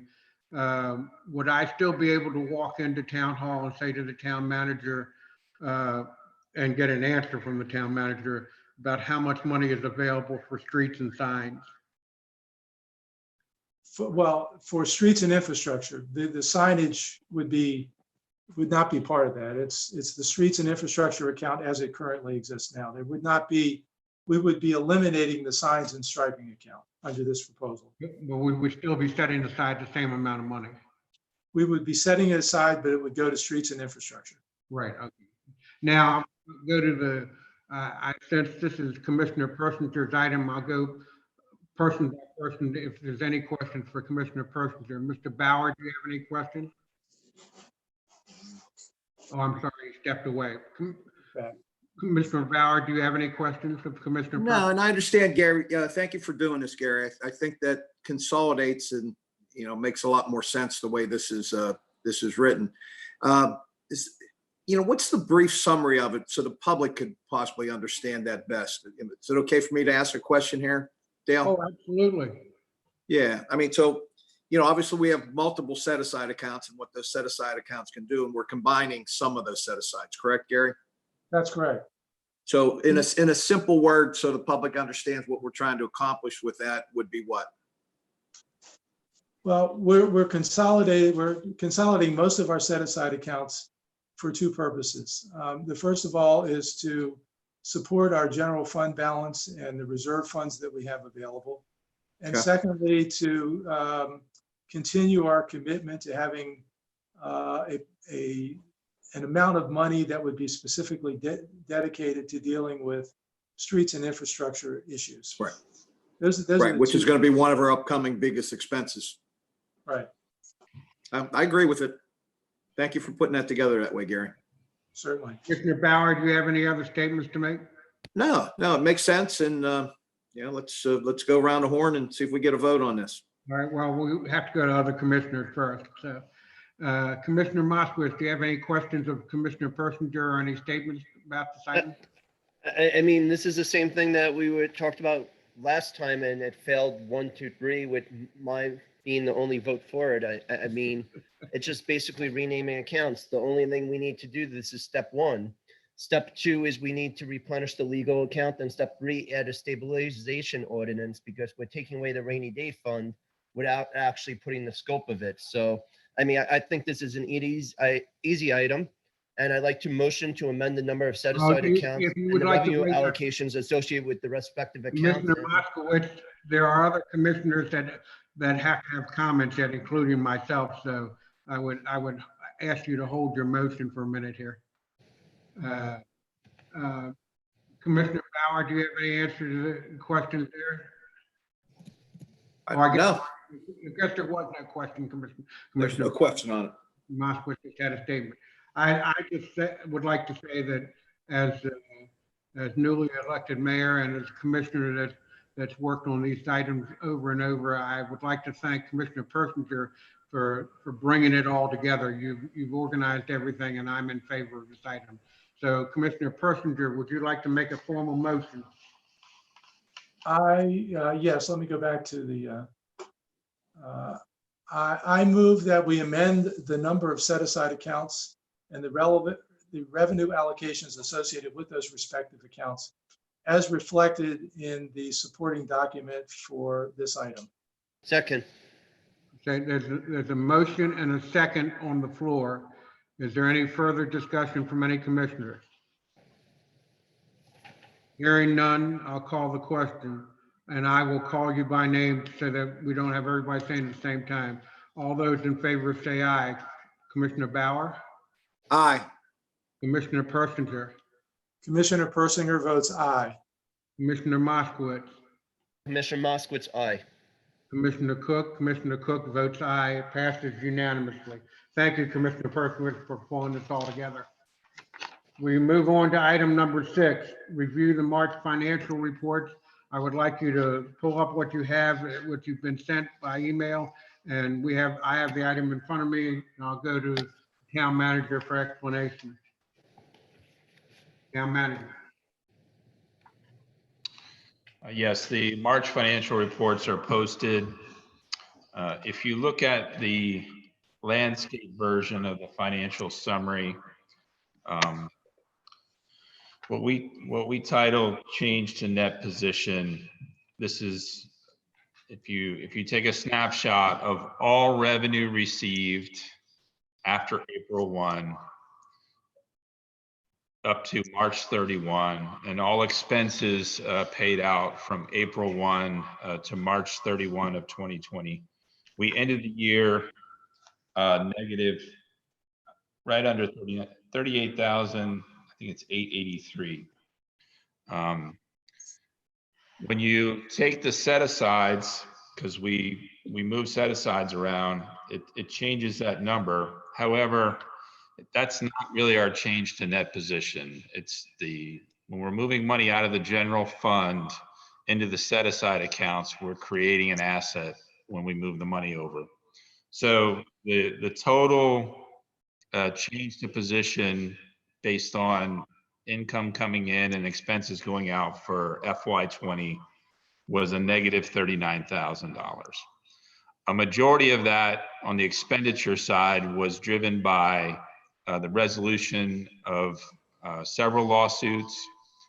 On the revenue side, we saw a decline at the end of the year. We tracked a decline most of the year in accommodations tax. We saw a decline at the end of the year in some business or building permits. And we have some business licenses that did not pay at the very end of the year because of the restrictions under COVID-19. So as we're moving into FY21, we have seen a slight uptick in our accommodations taxes. We've been mailing reminders to people. We have business licenses that are coming in that will continue to come in as businesses are allowed to reopen. And that's where we kind of stand on major things. The transfer tax came in right about where we were expecting, which was a good thing. Transfer tax so far this year, first month of April, has been stronger than we budgeted. But we have a major budget issue going on related to COVID-19, which we'll begin discussion here shortly. I'll be happy to answer any other questions. Okay, I will call people by name on questions, and then please wait till Scott answers the question. and then we'll move on to another commissioner. And I'll try to be as fair as possible about giving time to each commissioner. I would like to go to Commissioner Persinger first, if you would like to ask questions of the town manager. I don't have any questions. I just have a couple of comments. I first of all want to thank the town manager for his persistence in continuing to deal with the set aside issue. And so I believe we finally resolved that. We got full funding for those accounts, as we've all agreed to do. So I appreciate that very much. The second comment is, I think it's important that this reporting looks worse, I believe, than it really is. And that's because, as the town manager said, there was about $230,000 in legal and litigation costs that we faced this year, but they were paid for out of a set aside account. And it's still very frustrating to me that we haven't found a way of accounting for that so that it doesn't just draw on our expenditure line without getting some credit for the funds that are available and being used in a set-aside account. We have the same issue with streets and infrastructure. I think there are some spending that took place during this past fiscal year where funds were taken from the streets and infrastructure account, but again, they show up as just expenditures on our budget reports. We need to redouble our efforts with our accounting people and come up with a solution to this. If it can't be a formal accounting solution, then we need to create our own reports so that we can explain that to ourselves as well as the public, and everyone is aware of how this really works. So those are my only two comments. Thank you very much, Commissioner Persinger. I'll now go to Commissioner Moskowitz if you have questions and or comments. Yeah, I mean, I just think the numbers look better than they actually are, not worse than they are. We had one-time money that came in. That one-time money was a magic pot that's gone, the DBE and the lethal sales. And lawsuits are a facet of doing business and as a town, and we're just going to have them from time to time. But we have a huge structural deficit, and this is not counting COVID-19. Just looking at these numbers, we have a huge structural deficit that we haven't found a way to overcome. And there was a bunch of capital spending that was supposed to be done last year and other spending that got put off. So, I mean, we have a structural deficit we have to deal with. And we're going to have to face that. And that's outside COVID-19. COVID-19 is going to make it far worse, which is going to be the next agenda item. Any other comments or questions, Commissioner Moskowitz? Just the other thing was the accounting firm.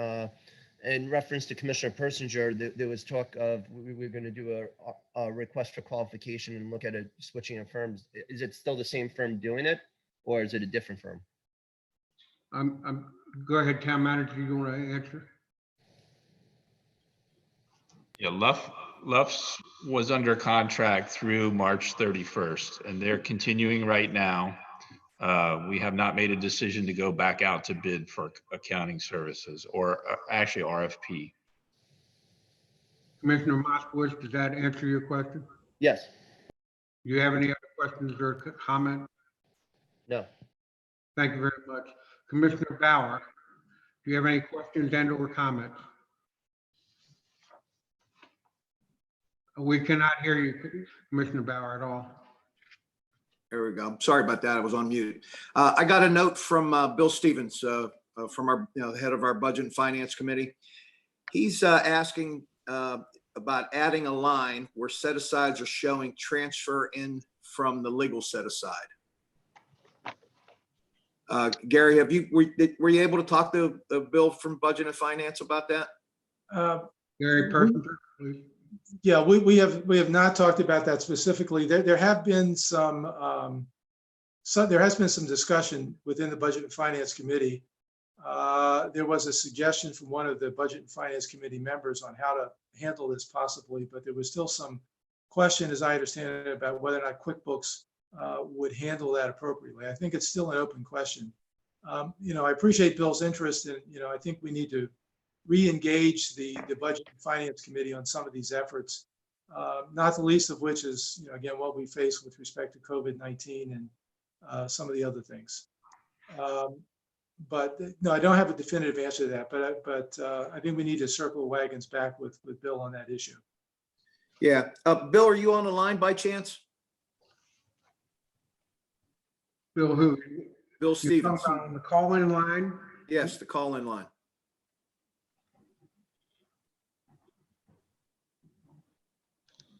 Oh, Is Bill Stevens on the conference line?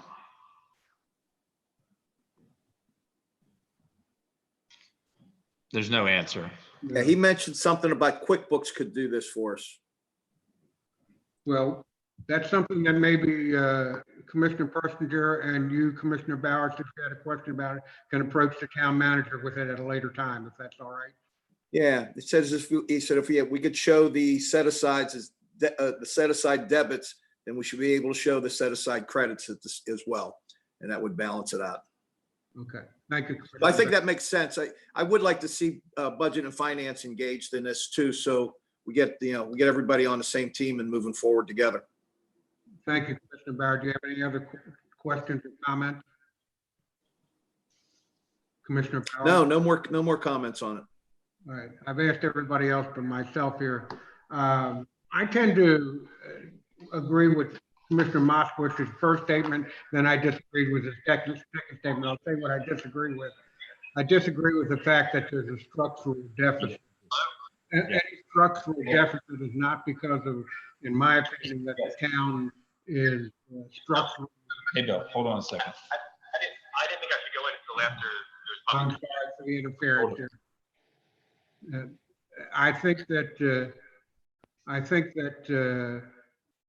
I think previous employees in town have shown that there's not technically a structural deficit.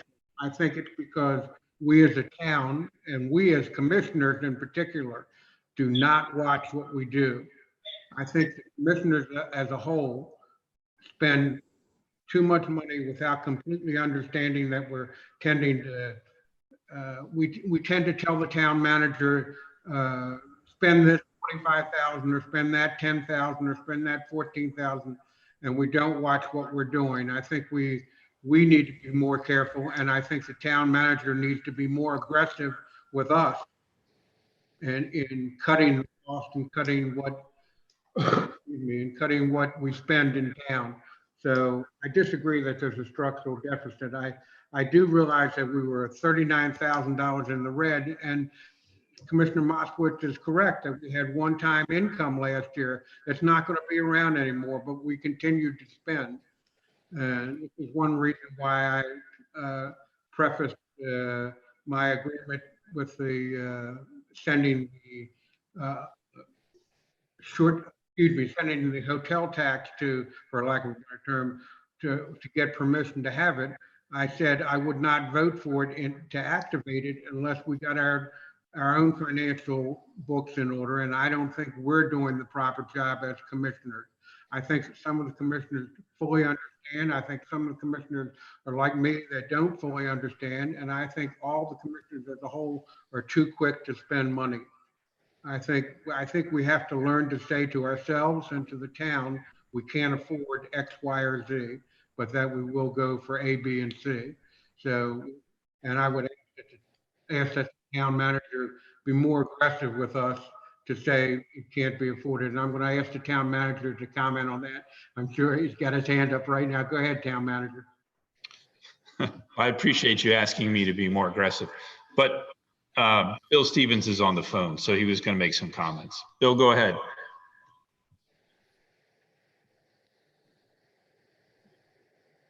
I thought he was on. Well, Are you there, Bill? that's the problem with technology. We have delays, et cetera. I stopped my comments because the town manager had his hand up. When Bill comes on the line, you let me know, town manager. and If we'll he get him comes back. on, I'll let you know. Okay. I also think that we have to understand that the business license fees are delayed in effect a year. Last year's business license. He's on. Go ahead. I'll finish my statement. Yes, go ahead, Bill. Okay, I didn't want to, I was going to wait until public comment as I, watched the meeting progress.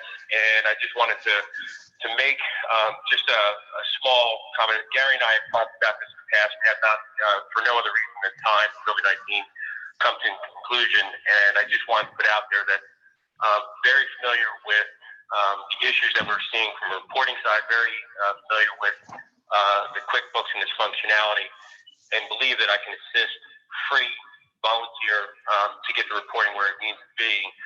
But to the point of looking at this as a snapshot of our 2020 financials, I believe it makes sense that if you're creating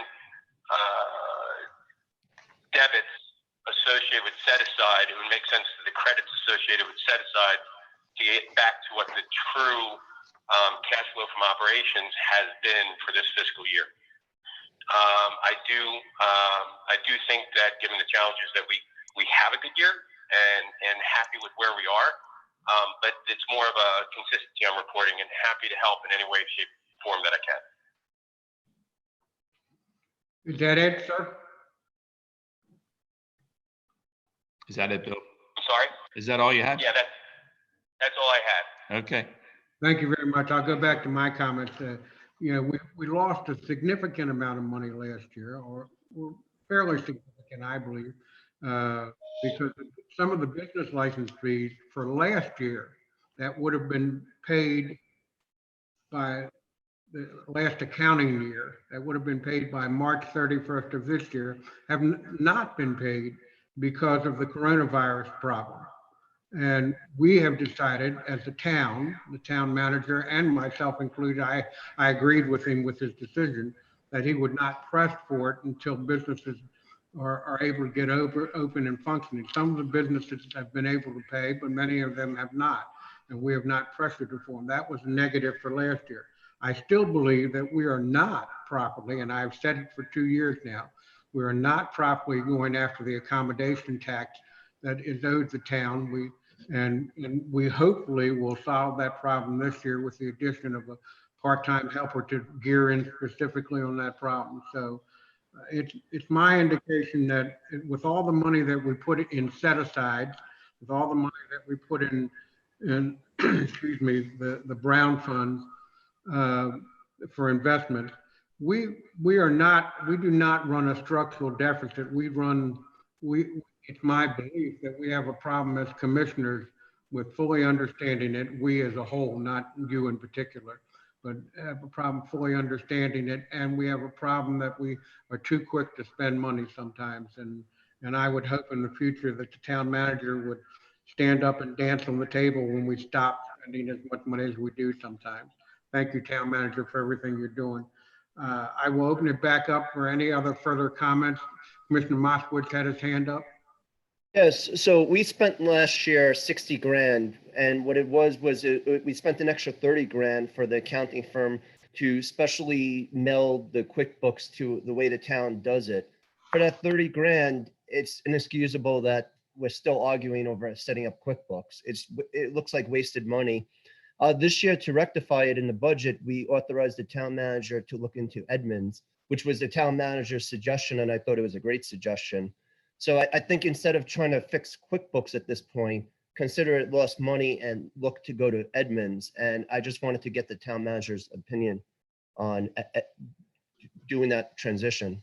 Well, I thank you very much for your question and your comment. I'm going to go to the town manager, but let's remember that's pushing the limit on discussing for the coming year what the loss was last year. So go ahead, town manager. So in the actual budget adopted, there's about $4,000 of funds to move our Edmunds server to the cloud. That's going to happen.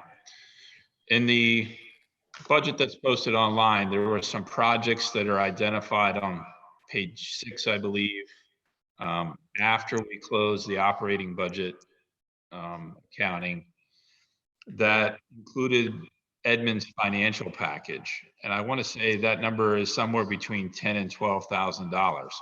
That is not budgeted in the operating budget. That will only be pursued if we come to the conclusion that we have the money to do that, or that we want to forego something else in place of that. When Cone Resnick did the audit last year, I fully expected them to come back and say we should migrate from QuickBooks. They did not say that. They actually said you can stick with QuickBooks. So we're going to have another discussion as part of our clearing up of the end of the year stuff as we get prepared for this audit, to ask them again, do they still recommend that we stick with QuickBooks, or should we consider more of a public accounting software? That's where we stand right now. Okay, Commissioner Persinger had his hand up. Go ahead, sir. Just a couple of final comments. I started out saying that I think the numbers aren't as bad. They don't look as bad as really the real situation is. I think, if we had better accounting treatment of some of these things, the financial picture for last year would look better in these reports. That's not to say that we don't have problems. And the place where I would agree that there is in some sense a structural deficit, if you will, we have a critical need for some sort of capital expenditures account. We don't have anything like that. Had we not encountered the COVID-19 problem, part of the recommendation that I had for the set-aside accounts was to begin to establish the foundation for that capital expenditures account. We're not in a position to do that now. We're probably going to have to do with some of the things that we had hoped to replace over the coming year, simply because we just have to have enough revenues on hand to provide essential services in town. We got a lot of decisions to make, and we're going to get into that in just a minute. But I didn't mean to say in any sense that we don't have problems that we still have to deal with. There are lots of those out there. Thank you, Commissioner Persinger. Commissioner Persinger, excuse me. Commissioner Bauer had his hand up. Yes, Mayor, I have a commitment at 12 o'clock I need to jump over to. I'm going to keep this on and I'll get back as quick as I can, hopefully, 15, 20 minutes or so. Thank you, Commissioner Bauer. Looks like we'll be here. Looks like we're going to be here for a while. Yeah, thank you. I apologize for that. Thank you very much. All right, bye-bye. Yeah, I didn't pay attention to the time. Thank you. Are there any other comments from any other commissioners on this subject or from the town manager at this time? Okay, we'll get into an even better and more drawn out subject of finances. Item number 7, review and discuss the possible general scenarios that will impact the town's revenues and the strategies available to address those scenarios, including a review of how other beach municipalities are addressing the uncertainties for the upcoming summer season. Basically, it says we've got a big problem on our hands right now. We passed the budget before. That budget must be adjusted, and we may not actually adjust it now, but we'll start the discussion now. And we understand that because of the COVID virus, lots of businesses are not opening. Some rental items are not. I'm sorry, says my battery is running low. If you will, town manager will take over at this spot, and I'll plug in my computer. Go ahead, town manager. No, I probably moved it out.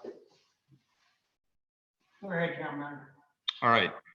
So in the packet items, there's basically a worksheet that starts to lay out several different cases that we may be facing as we progress towards season, and trying to wrap our hands around what the revenue impact may be, as well as where we may be able to cut expenses and how we would manage through this. From the revenue standpoint, originally this worksheet had 4 cases. I've hidden one. So we're really down to what we're calling a best case, a worst case, and a stress case. The best case, basically looks at opening, some type of opening on or about June 1. The stress case on the right, basically, we're not going to have a summer. We're going to just go on as we are right now. So I would say the best estimates of our revenue impact are, we're looking at probably $600,000 to $1.5 million of revenue loss, depending on whether we institute parking payments and things like that. If you add in just the general revenue or the general expense cuts that I think we can do relatively quickly, the gap basically that I think we have is between $500,000 and roughly $1.5 million. And if we take the things that Commissioner Persinger had proposed and we move all that stuff into our general fund balance, I have not run a scenario where we end up on our balance worksheet, but we will be able to manage through cash flow wise easily until the fall. Those numbers will fall as we go through the summer on average balances in the general fund. But we will, from a cash flow standpoint, have cash well into the fall, unless there's some unknown expenses that come up that we would have to accommodate. When we talk to various groups such as the governor's office and the Association of Coastal Towns, there is not at the moment a definitive date when we think things will begin to open up at the beaches. So it's purely scenario based right now. It looks like the date will be pushed beyond the 15th of May. I think the latest discussions are it'll be pushed beyond Memorial Day weekend before an opening and probably into early June. But those are just, I would say they're discussions right now. I don't know if people have made formal plans, but we have to start making some decisions because at least my expectation is as the weather warms up, we're going to have more people in Dewey Beach than we have right now, regardless of whether we have restrictions or not restrictions going forward. So I'd be happy to answer any specific questions we might have.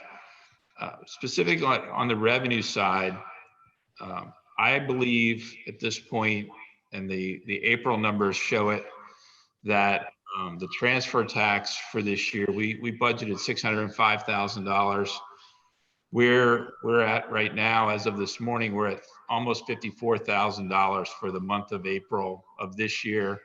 The 5-year average for April has been 43,000. So that number, at least right now, appears that it may remain relatively strong and we may be able to hit that number. It is where you get into the other numbers, the beach concession contract, the parking numbers, the accommodations tax, all of those other numbers that I identified as what I believe are at risk. So our adopted budget estimated $3.7 million of total revenue. I've identified almost $3.3 million that I think is debatably at risk, and we really need to focus on those components. Do you have anything else right now? Not right this second. Well, just before I start calling on the other commissioners right now, before I do that, we're getting an echo in the room here. Anyway, I'd like to have people understand, lots of times people don't understand, how does this COVID virus issue affect the town?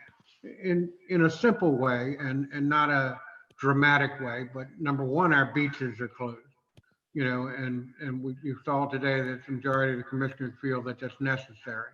Number two, you'll see that it affects the rental of houses. If the houses are not rented for any length of time, it will severely affect our accommodation tax.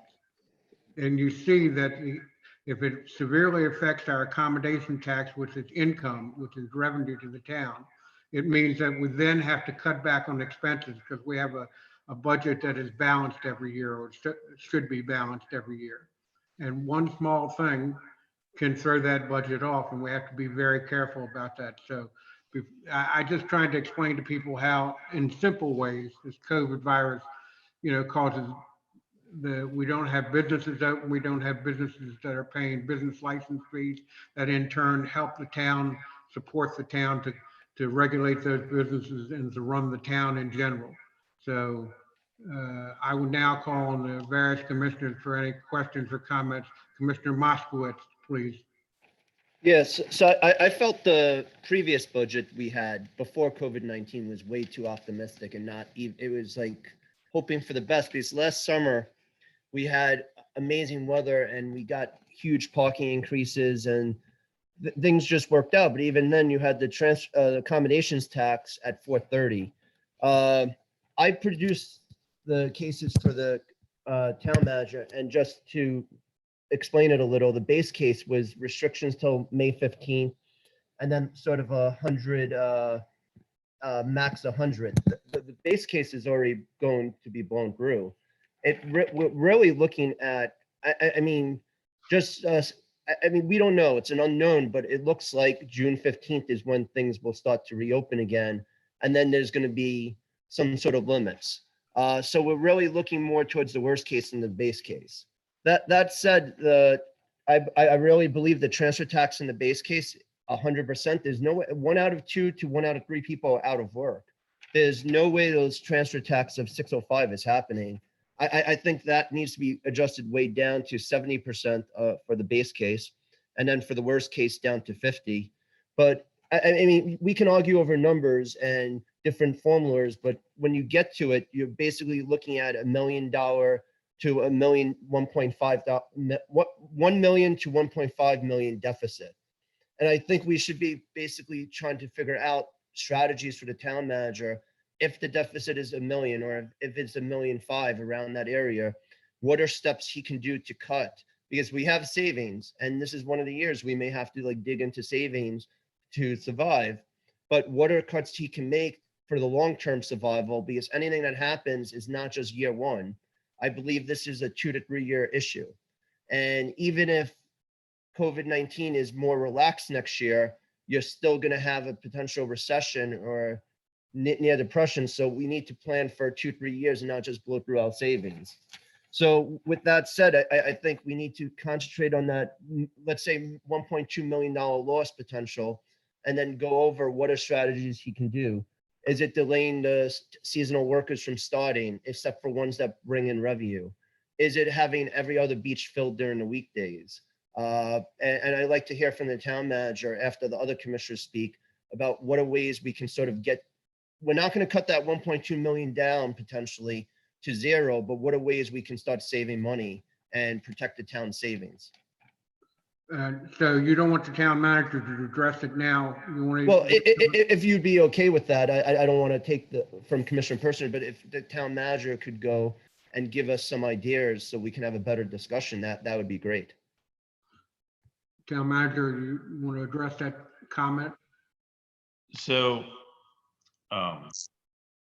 in the bottom of the worksheet, there's a series of cuts that are likely to happen. And they include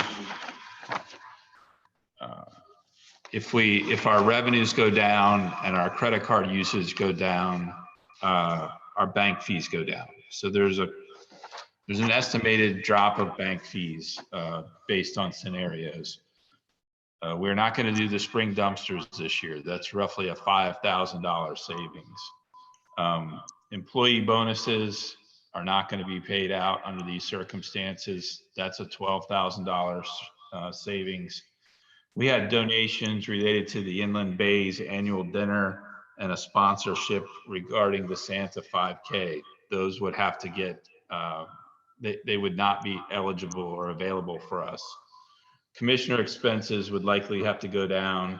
We have parking meter expenses that will go down if we have no parking meters being serviced. There's no training or travel unless it can be done via video. And if it's critical to operations, we would probably do that. We are not doing any overtime expenses at this point. We're trying to keep everything within the approved work week. On the police side, the seasonal program, we had budgeted for 20. We have a maximum of 16 that we may end up hiring.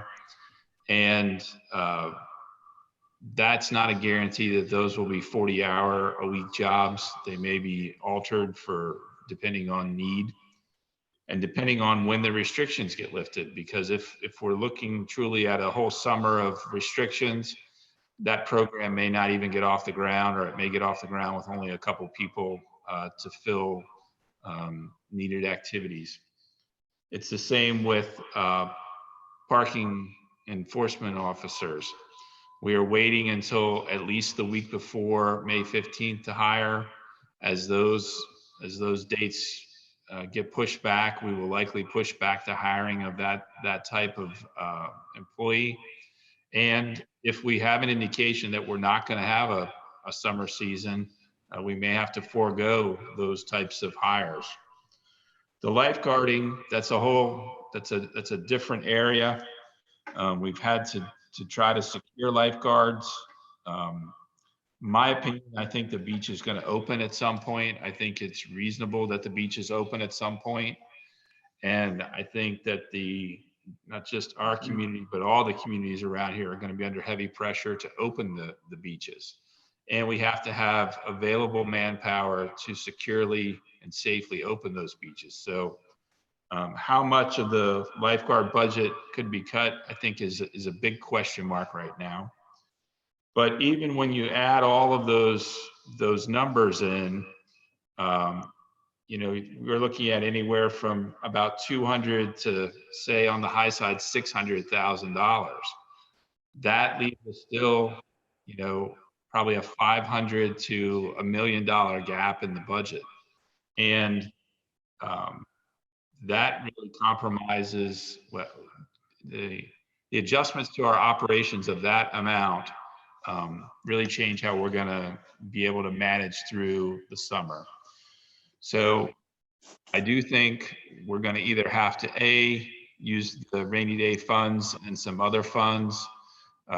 We have submitted paperwork to Fulton Bank to drop the paperwork for a line of credit in case we would need that in the future. But I also think that we have funds to get us through FY21 without digging too deep into any of those things. If this is a multi-year issue, then we're going to have to address the structural issues related to our budget. If you look at the at-risk revenue, we're saying over $3 million of our $3.7 million budget is at risk, if you agree with the numbers that I've identified as at risk. That creates a massive amount of instability, and we would have to come up with a way to address the stability and the structural issue. And just one further question for the town manager or the solicitor. Yeah, do we have a responsibility to if we know the beach will be not busy during a weekday, do we have the responsibility to fully staff it, or can we staff like every other street? Like, is there any legal responsibility on the town's part? Well, I would answer part of that question. I know for a fact that after the season in state parks, et cetera, when the lifeguards are let go, because they're let go before hours are most of the time, and they put up signs that swim at your own risk or no swimming. So I know it's done elsewhere. I don't. When you say our legal duty, I would ask the town manager and or the town attorney to address that issue.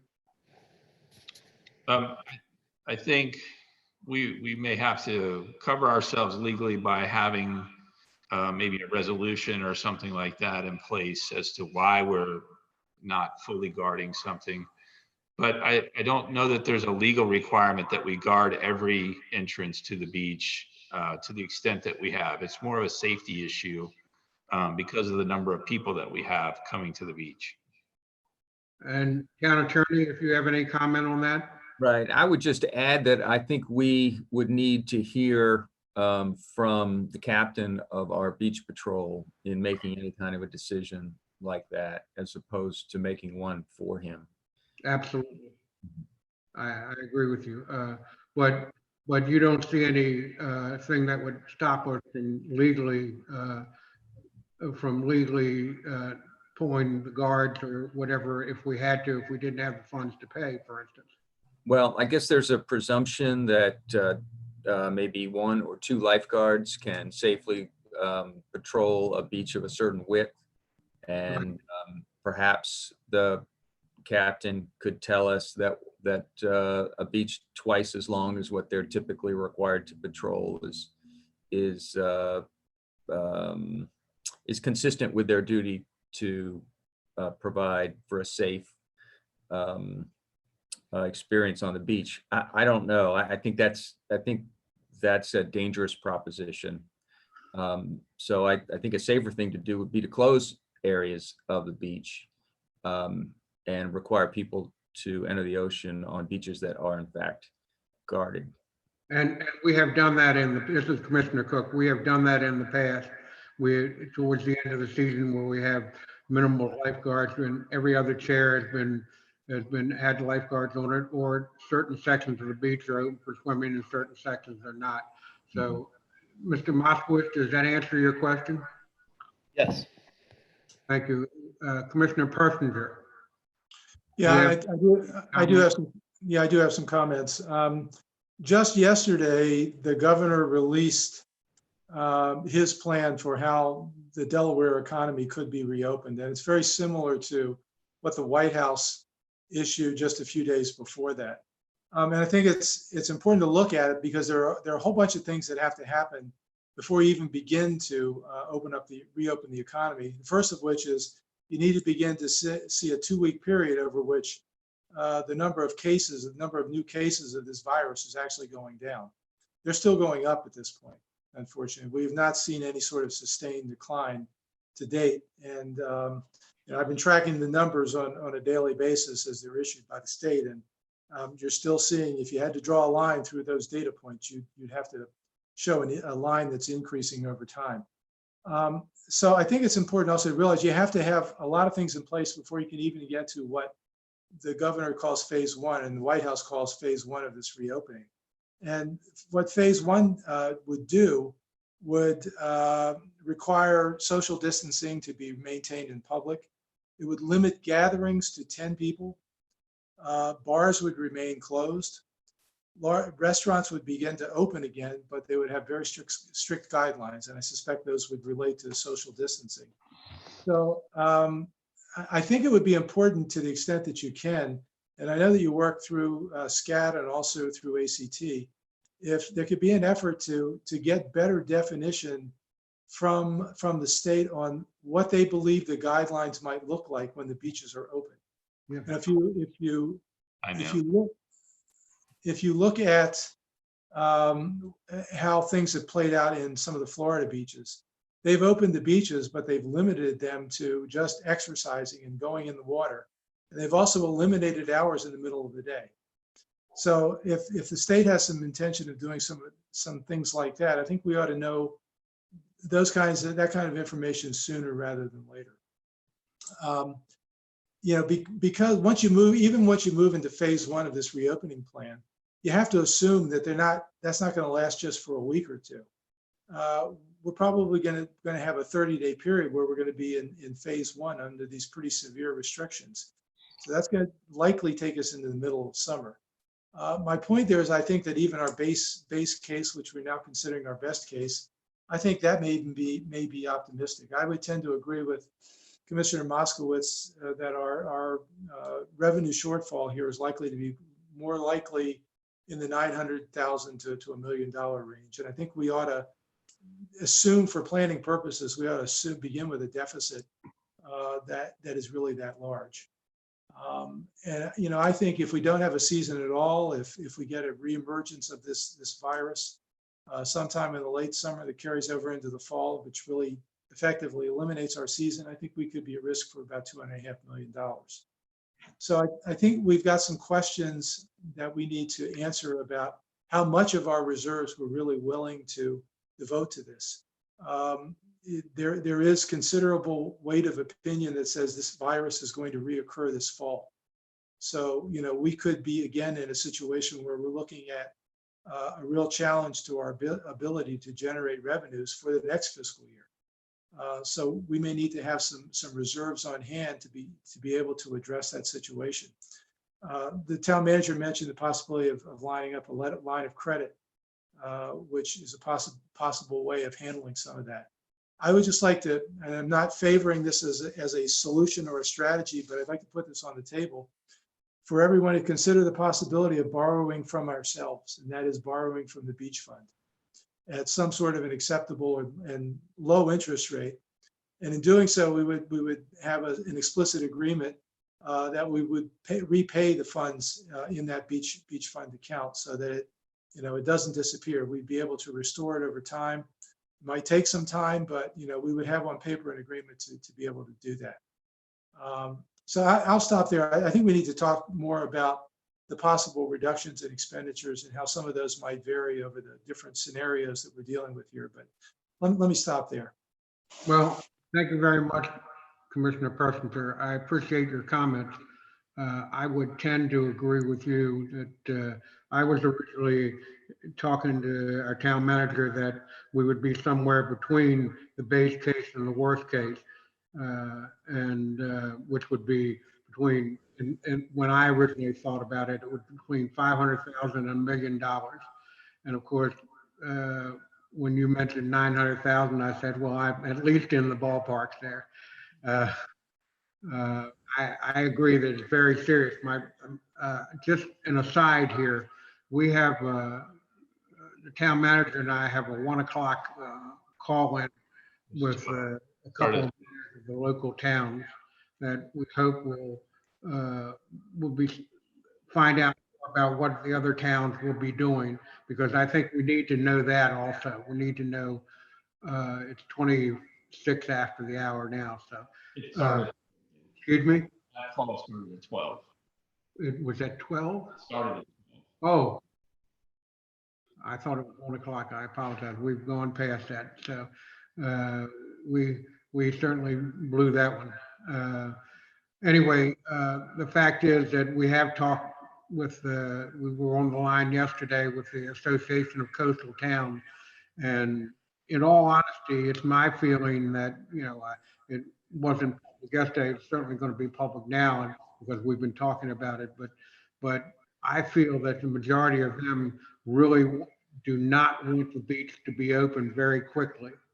They wanted to, I got the impression they were willing to go into the summer. And I may be wrong, but it seemed that the majority of them were willing to go into the summer in order to keep this COVID virus at bay. That, of course, we have to plan for that. We have to plan, so we need to know exactly, as a group, the Association of Coastal Towns, including ourselves, need to address this as a group. And I apologize. I thought the phone call was at 1 today. It happened at 12. So they're on that call now, and we'll find out what's going on later. But I don't think we're going to solve this budget issue today, except to agree with a general area of where we think we might be short on funds. And I think we're in that semi-agreement now, somewhere between the base case and the worst case from what Commissioner Moskowitz and what Commissioner Persinger said.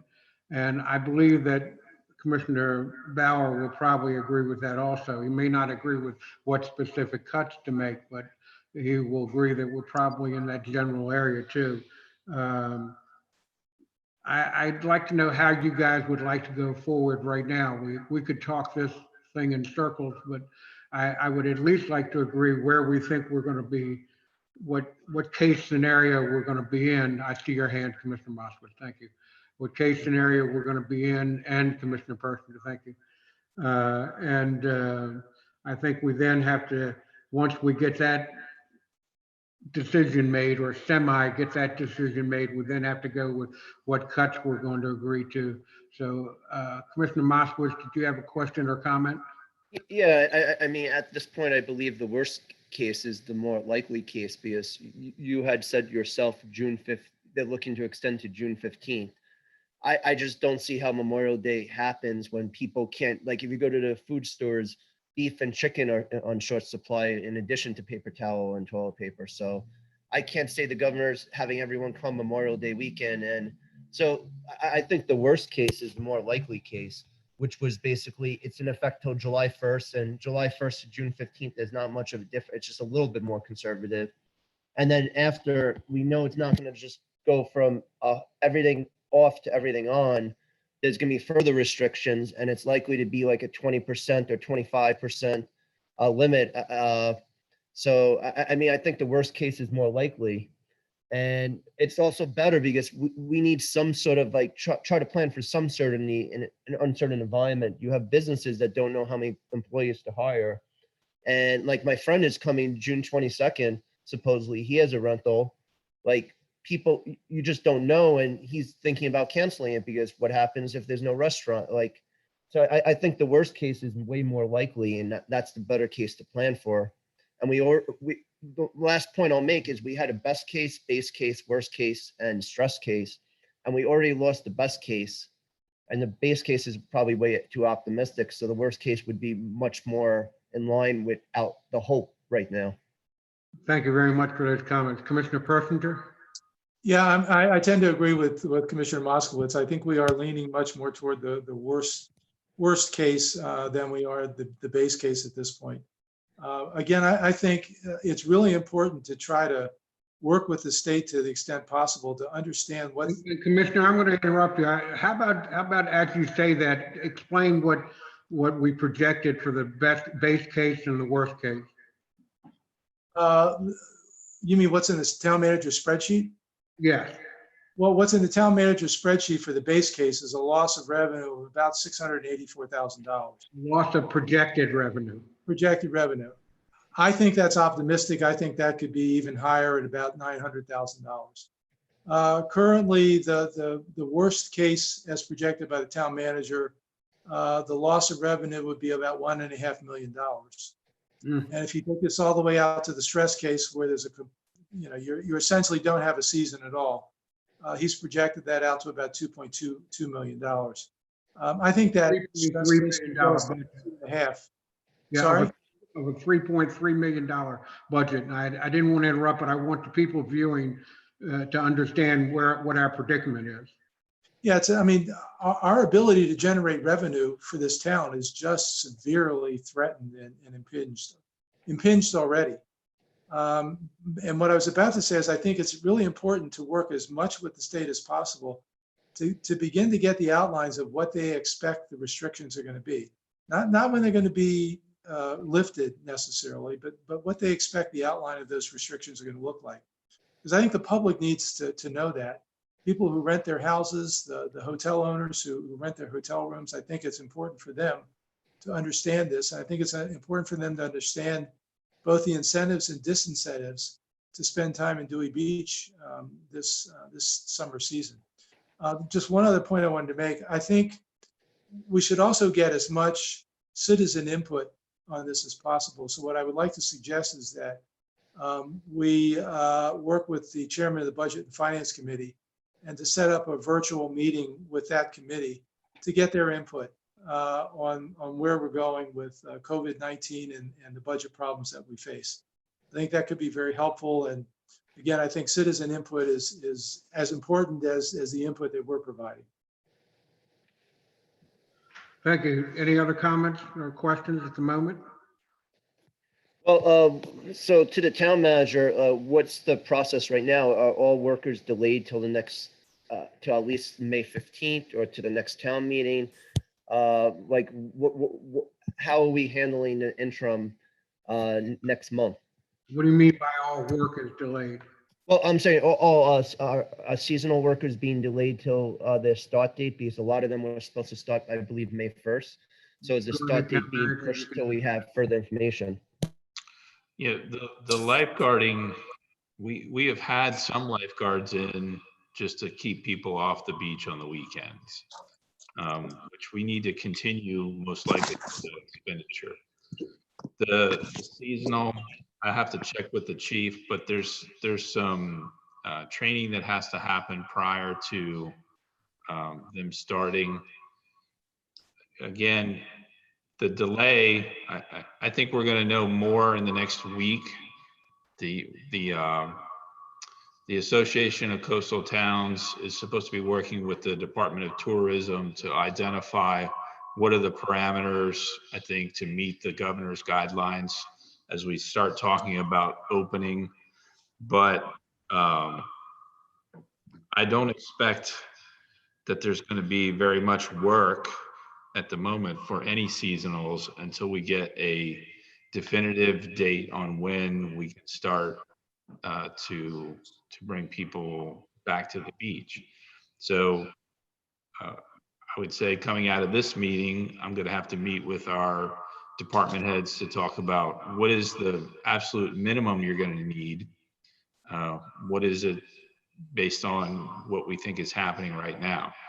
It was just earlier this week, I think, that the governor's office put out their recommendations for reopening or how we would go about reopening. So we've got some staff discussions that have to happen between now and the next commissioner meeting. Commissioner Bauer, I see that you rejoined the meeting. Yes, sorry, I had to just leave you there for a few minutes. I just want to let you know that the sort of semi-agreement here amongst the commissioners, that, as we've discussed, that our loss of projected revenue, Correct.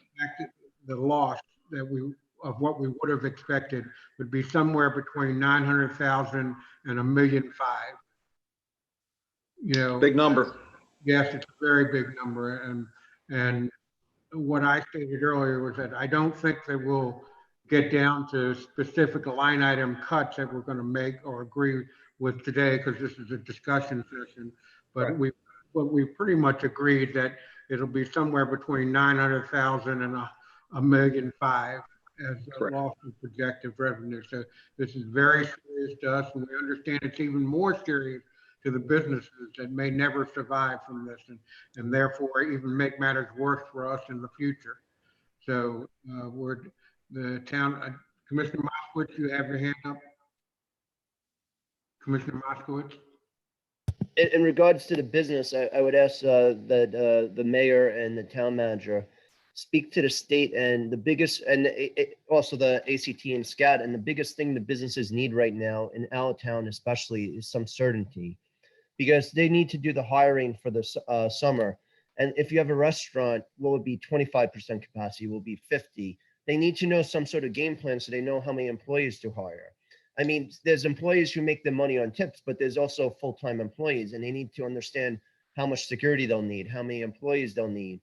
And I mean, it's about, we have an ecosystem, and it's about everyone surviving, the rental owners, the businesses. And the biggest thing, as you alluded to, is getting some sort of certainty. So if you're a hotel, is your occupancy going to be restricted to 25% or 50%? And how does that apply to like the rentals? So, I mean, it just needs to be some sort of game plan that's out there.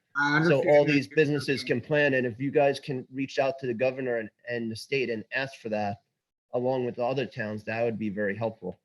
That's one of the main things we listen to each time the governor comes online, and one of the questions that we raised. Commissioner Bauer, I apologize, I jumped over you there. You look like you had some. No, I mean, the governor, we've all been in contact with the governor's office there, I think. And, the governor's going to make that decision when the governor makes that decision. I don't think the town's going to make the decision before the governor makes that decision. We all want certainty, but unfortunately he doesn't have certainty, so he's not going to make that decision. But, on the subject of certainty though, I get it. If we're not going to have the beach open, we're not going to need lifeguards on the beach. However, if you don't, if you stop your hiring process when the floodgates do open, if let's say I'm a University of Delaware student, I want to be a lifeguard at the beach this summer. I have to get a house. There's all these things that they need to know. And then all of a sudden we're going to say, hey, by the way, can you start Monday? Somebody's going to say, I don't even have a place to live right now. What do you mean? Can I start Monday? So I think we have to, set expectations well. And I think that's up to the department heads to set the expectations that although we want to deliver, more certainty to you, this is the risk that we're all facing here right now. I'm not sure how many hours we're going to need you. I'm not sure what our budget's going to be. But I think it's, amongst all of us as commissioners to, come up with a plan, because whatever we decide to cut, there's a consequence to everything that we do. You're So, absolutely correct. if we're short on lifeguards and someone drowns, well, the onus is on us. That's a decision we're making. If we don't have enough police staff and something goes wrong in town and we can't respond and keep public safety, that's on us. So I just think we all have to own it, and we have to make good decisions on it. These aren't easy decisions. I mean, it's easy to say we're going to bring in $1 million less, but we're going to have to own whatever we come up with here. Public safety is of major importance. Safety for swimming in our ocean here. That's of major importance. Code enforcement, how are they going to run around and what's their public safety? We're going to provide PPE for them. Sometimes people get angry when they get a ticket. So, all these things are, they're monumental decisions, but if we're facing the cut, we need to warn the public that, hey, we're only going to have swimming maybe on every other street. Something along those lines. But I think that comes from us, not from the governor. We have to police our own area. I absolutely agree with you, Commissioner. And just so we can go to an aside here, two things. We discussed that earlier, that we have been talking with the Association of Coastal Towns so that everybody, including Ocean City, who Mr. Pratt has discussed with, what they're doing, so that we can all open and or close at the same time, so that the crowd is not overwhelming one side or the other, which will happen. If we open and Ocean City is closed, they'll be here in droves. And the reverse is also true. But I would ask the town manager to maybe mention to you all now the notice put in with possible hiring to everybody.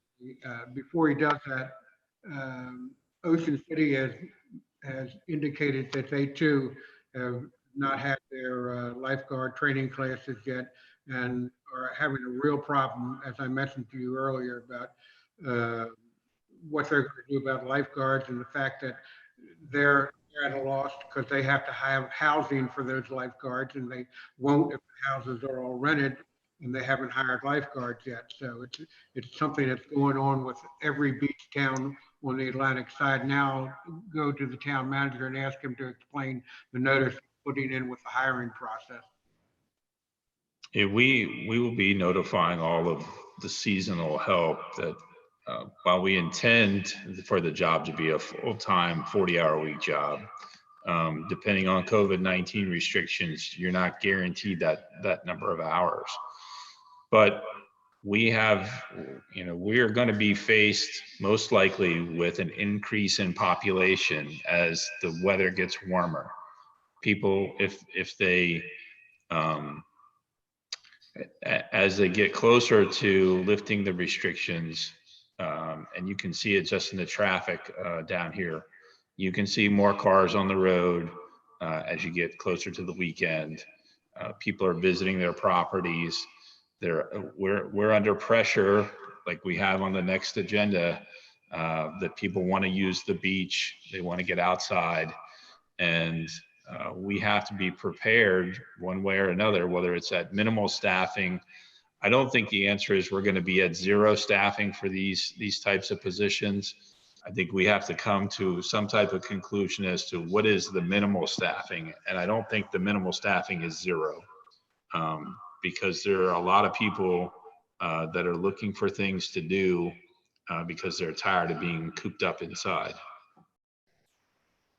We have to remember that when we're talking about cuts, it is my goal not to furlough or fire or cut to part-time help any of our full-time year-round help. It is also my goal to minimize that problem with our summer help. But we have to realize that there will be cuts, somewhere there has to be cuts. It's going to affect us whether we like it or not. So, you know, we have to decide what our minimum standard is on personnel and go with that until things change. We also have to decide, and we pretty much have decided that what our target is, the 900,000 to $1.5 million loss in prospective revenue, but we have to decide where we're going to make those cuts to meet that loss. Any Yeah. comments? Anybody else? Yeah, I have a comment on it. Yeah, you may have covered this while I had to step away, but what, our rainy day fund, how much do we have in there? Because I think, you know, if we were to define what a rainy day looks like, I think this is what a rainy day looks like. $167,000, I believe. So that's it, of all of our rainy day, Let me read off to you what I feel 167. in certain funds. Infrastructure fund, $221,000. Rainy day fund, $167,000. Transfer tax recoup fund, $198,000. Sign, et cetera, that we're making part of the infrastructure fund, $179,000. Legal litigation, $36,000. Those are all set aside. Then in the Brown advisory,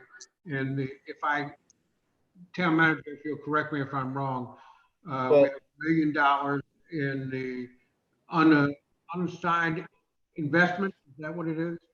Right, that's the short-term fund. It's about $1 million. Short-term fund. So, hold on one second. We're hitting the lights again here. They went off on us. I have to keep that town manager active. What I just read to you was the funds we actually have available. Plus, we have the funds that are in the what do we call it? The Fund balance, the unrestricted fund balance. yeah. So Right. yeah, there's money there, but you have to remember, wait a minute. You have to remember, if you take that money away, we won't have anything to fall back on next year, and we feel it's going to be more than, I think it's going to be more than 1 year. But I agree. I mean, but so we have some monies that we can declare for rainy day. That's correct. That doesn't affect the public service we still have to provide as well. So public safety is going to be a big issue here if we cut too deep. And, you know, I'd like to have a little cushion because I don't want to use all the money up either, but no one wants to use all the money up. But what's the choice? Well, we were able back in excuse me, Mr. President, I'll get right with you. Back in 2008, we had the same issue. We were about 500,000 down as the budget went along, and we had saved money ahead of time in order to cover those funds. We're lucky we had done what we did this time too. We saved money for the years to help cover, but we don't want to lose all those funds. But Commissioner Pritzker? Yeah, I just want to clear up a couple of things. Maybe there was some misunderstanding about this, but what we passed with respect to the set-aside accounts, we were reallocating all of the money in the rainy day fund to, I believe the Brown is, just a Brown second. advisory. No, to the general fund. We would put the rainy day money in the general fund. Right. The intent of our general fund balance policy is that that's really the fund that you look to cover these expenses. And if you need to replenish that, we might be looking to the Brown advisory account to do that. So in essence, what we have as resources would have $960,000 in the general fund, plus an additional $175,000 that represents the LESO funds, and then almost $1.3 million in the Brown advisory short-term account. So that's what we would have to deal with to address the problems that we're going to address. A couple of other points I want to make too, and that is, we talked a little bit about getting better definition and better certainty. And the point I want to make here is I think there really is a lobbying role here that somebody needs to do, and that is to work with the people and the state staff to try to put forth some questions about the kinds of questions that people need to deal with here in the beach towns if they're going to understand the kinds of problems that they're going to be faced with as we go into the summer season. So it's not a question of when the restrictions get lifted. They've put out a policy about what these various phases would mean for reopening the economy, but they don't say anything about how they would suggest that the beaches get reopened. and the kinds of enforcement problems that that's going to create for the beach towns. Those are the kinds of questions I think it's reasonable to ask of the state, to at least get them thinking about it, so that when they provide better definition and a real time schedule for relieving us of these restrictions, we know what we're going to be faced with and how we're going to be able to handle that. And then I think the last point I wanted to make is, no, 2 points I wanted to make. First of all, the $175,000 from the LESO funds. We have agreed as a body that we should devote that to police uses. I think this is the perfect opportunity to take those funds right now and dedicate those to handling the seasonal police expenses this year. We might spend all of it, we might spend only part of it, but for this 1 year, I think that's a way to manage some of the costs that we know we're going to face. And having police protection is one of the places where we're going to have some difficulty in cutting back. So I think that would be a good use of the funds. Then the last point I want to make is, when we meet again, I think, and maybe for the next 2 or 3 meetings, this needs to be our #1 priority. Absolutely. In developing the agenda, we need to give consideration to that. And there may be some other things that have occurred that we might want to pursue, but this is the one, this is the tough nut to crack. This is the one we got to deal with. And we need to make that the first priority. Right. Yeah, we will in the future, and likely the next meeting will also be on the agenda, the replacement for filling in the commissioner spot that is vacant right now. So with those 2 items would of necessity be on the next agenda for May the 8th, I believe is the date. So Commissioner Moskowitz. Yeah, I agree with using the LESO funds at this point for police expenses, because I just think we don't have a choice. I think this is a multi-year issue. And I think there's gonna be many, right now it's between 1 and 3 to 1 and 2 out of work. You have a lot of companies that may be switching to a new normal of automation, and colleges starting to cut back, universities cutting back. So I think there's gonna be more job losses, which means year 2 and year 3, we're gonna be facing deficits of some sort, and we need to have some money for that. The other thing I would ask for the next meeting of the town manager is, we probably have more expenses this year that we are unaware of. So, sort of like employees may need safety equipment, and the town may need to acquire that. And we're also doing cleanings of town hall. The other thing is, we may need to do COVID-19 testing of employees. So we should try to see what other towns are doing and sort of like budget for that as well. And then on the beach, I think we have one EMT maybe, and perhaps we may need to like relocate a less lifeguard or 2. We should ask the beach patrol and have an extra EMT on staff. If COVID-19 is still around, that EMT could be very helpful in a town like this if we have some sort of summer. Well, we have EMT on any shift of the guards, and I believe there is an EMT on duty. Yeah, so what I'm proposing is we should ask the beach captain, is if COVID-19 is around, do we need potentially like a second one to have, so that there's one on duty for the full 7 weeks? Like, one can't do it 7 days, and if that one person gets taken out by COVID-19, we may need to have a second one. So just something to consider and ask the beach captain. Because if we do have a summer season starting July 1st, we're still having COVID-19 around, so we have to probably deal with things differently. Thank you. I believe the town manager is writing things down as you speak. Commissioner Power? Yeah, and timely call there.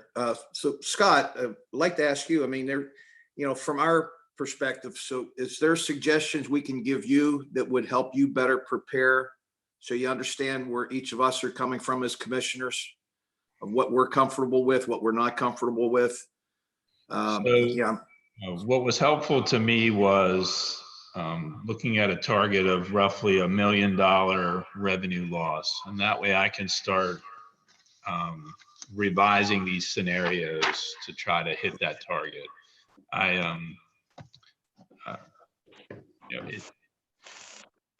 We're going to be at a deficit under any of these scenarios. The question is, how big is the deficit going to be, and how do we manage through the deficit? So, just getting some feedback on what's the estimated net gap. The $1 million helps. That way we can start kind of planning around that number.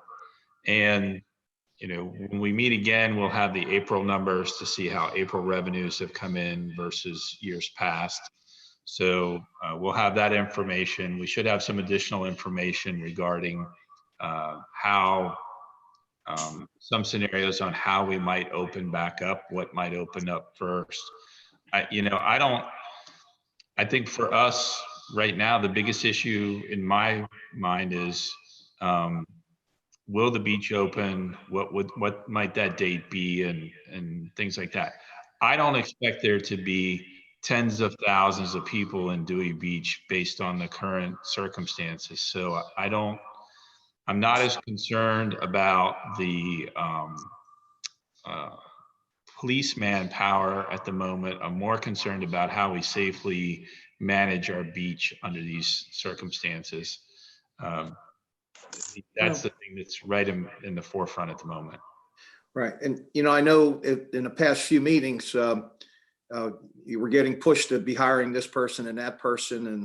And I, you know, several times you've been asked like where you're at with that kind of thing. Is, you know, from guidance from us, are we telling you not to do that at this point? Or should he continue to go on to hire the finance person, look at hiring, as David suggested, they're hiring additional EMTs. I mean, I think it's crazy to go on a hiring spree right now, but if that's what some commissioners want, that's what they want. I mean, but we need to tell you what it is and give you some guidelines of how to get there, I guess. Well, who are you asking that question? Of who are you asking that? Of Scott. Of Scott. You know, I want to give you clear messages, not mixed messages. So as far as I'm concerned, right at the moment, the finance position is a lower priority than resolving these scenarios, as well as what might be the hiring scenarios for the summer, because those things are directly related to revenue and expenditure.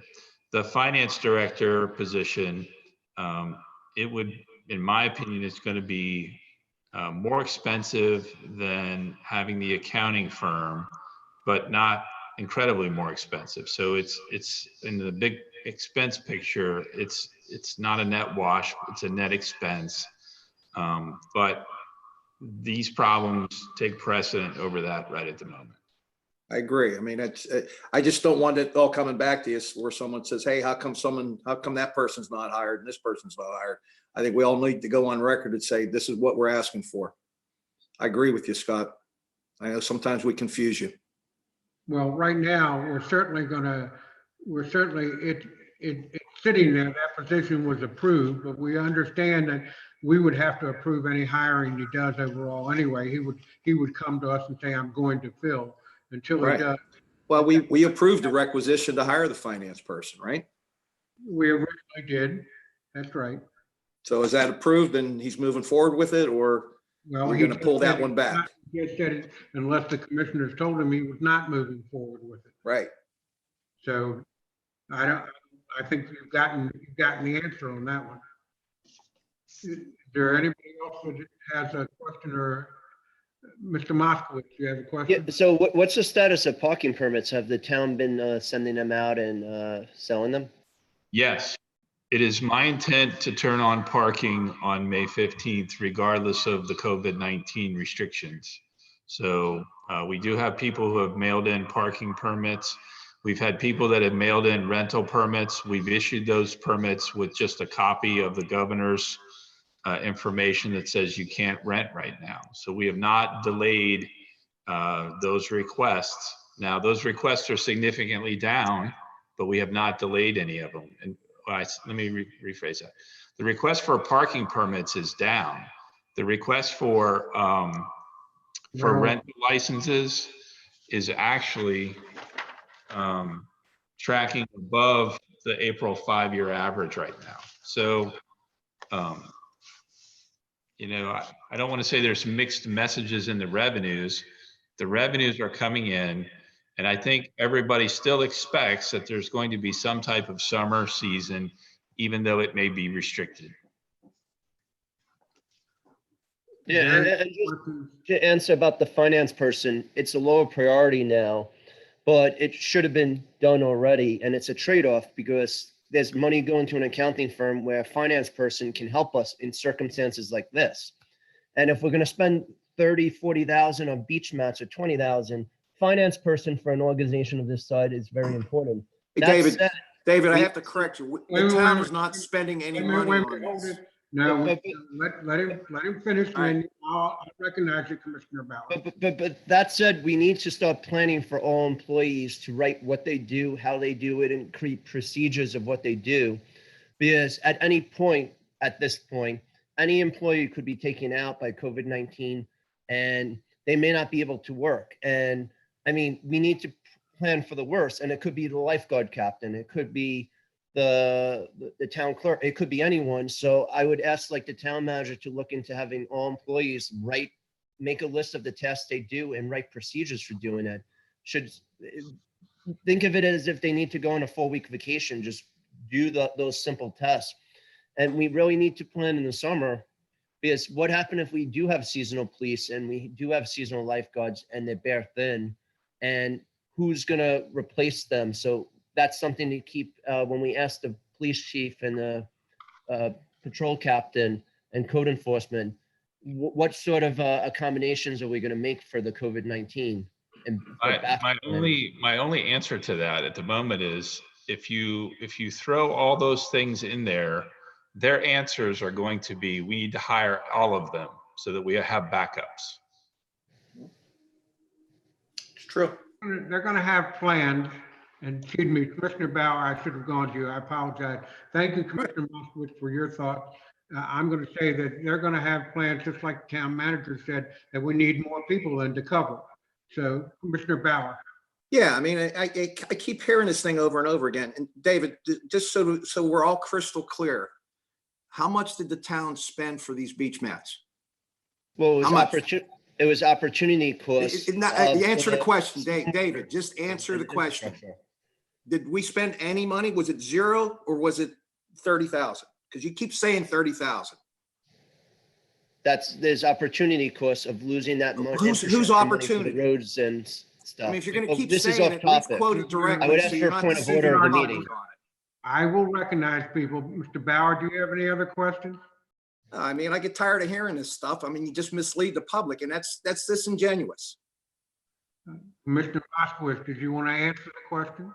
No, I just think we need to focus on the budget and emergency planning. And I mean, if the police chief for the lifeguards say that we need a backup of all employees, that's not realistic. So they need to come up with some sort of backup or put someone on dial. Like, what would happen if the town clerk gets sick? Who do we have to fill in? We just need this sort of planning that other businesses have for this. It's considered disaster recovery. We're going to, I apologize, we're going to cover everything as best we can, that's for sure. Okay, that's all I'm asking. We will. The town manager, knows that he has to be able to cover if somebody's out sick. We have people working from outside the town hall now and even in this meeting. So Commissioner Persinger, do you have any comments or questions that you'd like at this time? I do not have anything else now. Is there anything how much further do you all want to go? We have one last question, item number 8, that we need to get to, but how much further would you all like to go with this? We're now at 1 o'clock. We started at 10, that's 3 hours. We're not going to solve the budget problems now, but we should come back, I think next time, come back with suggested increases or decreases in the suggested cuts that the town manager has given us, and so that we can tell him so he will know from us where we stand on the cut. Well, could he scope out the cuts, since we have now $1 million of cuts? Could he better scope it out, like, so in the layperson's term? Commissioner Moskowitz, first off, please let me recognize you. Yes. I do appreciate the fact that you're excited about this, and so am I. I really am. But he's given us a whole list of suggested amount cut in line items. He's given us, based on two scenarios, and we decided on a number in between those two. Well, So, and well, he's then, gonna speak to and the we can, police chief, and he's gonna speak to then the we can lifeguard. judge in between those two items where he had two different lines of cuts, we can judge pretty much where it would be. We don't have to have him go down every single item and say what that specific suggested cut is at 900,000 versus 1.5. We can figure that out from what he suggested.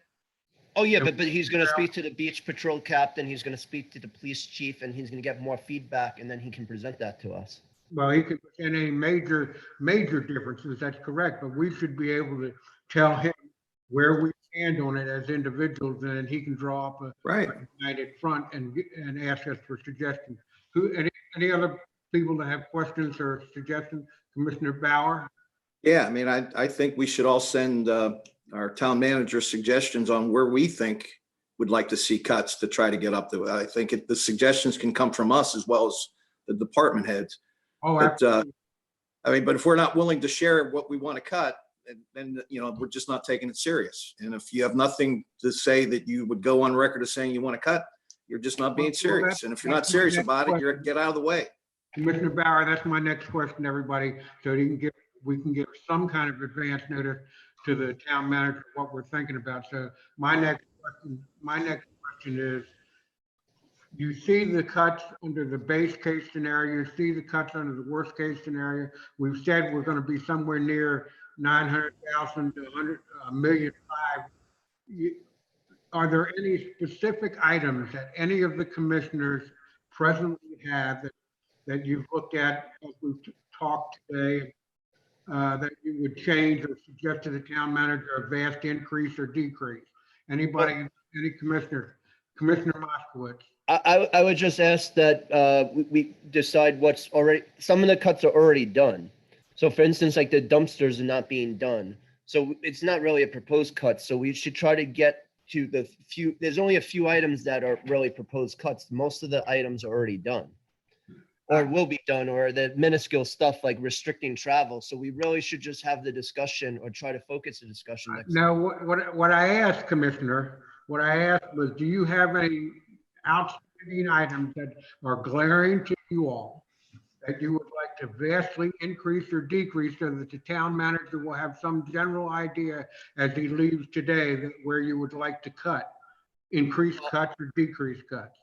The policing, perhaps to look into further reducing it, the seasonal lifeguards. Wait 1 second, hold on. You're saying that you would like town manager to look into additional cuts in the police force? Well, and what's feasible based on what the police chief's input.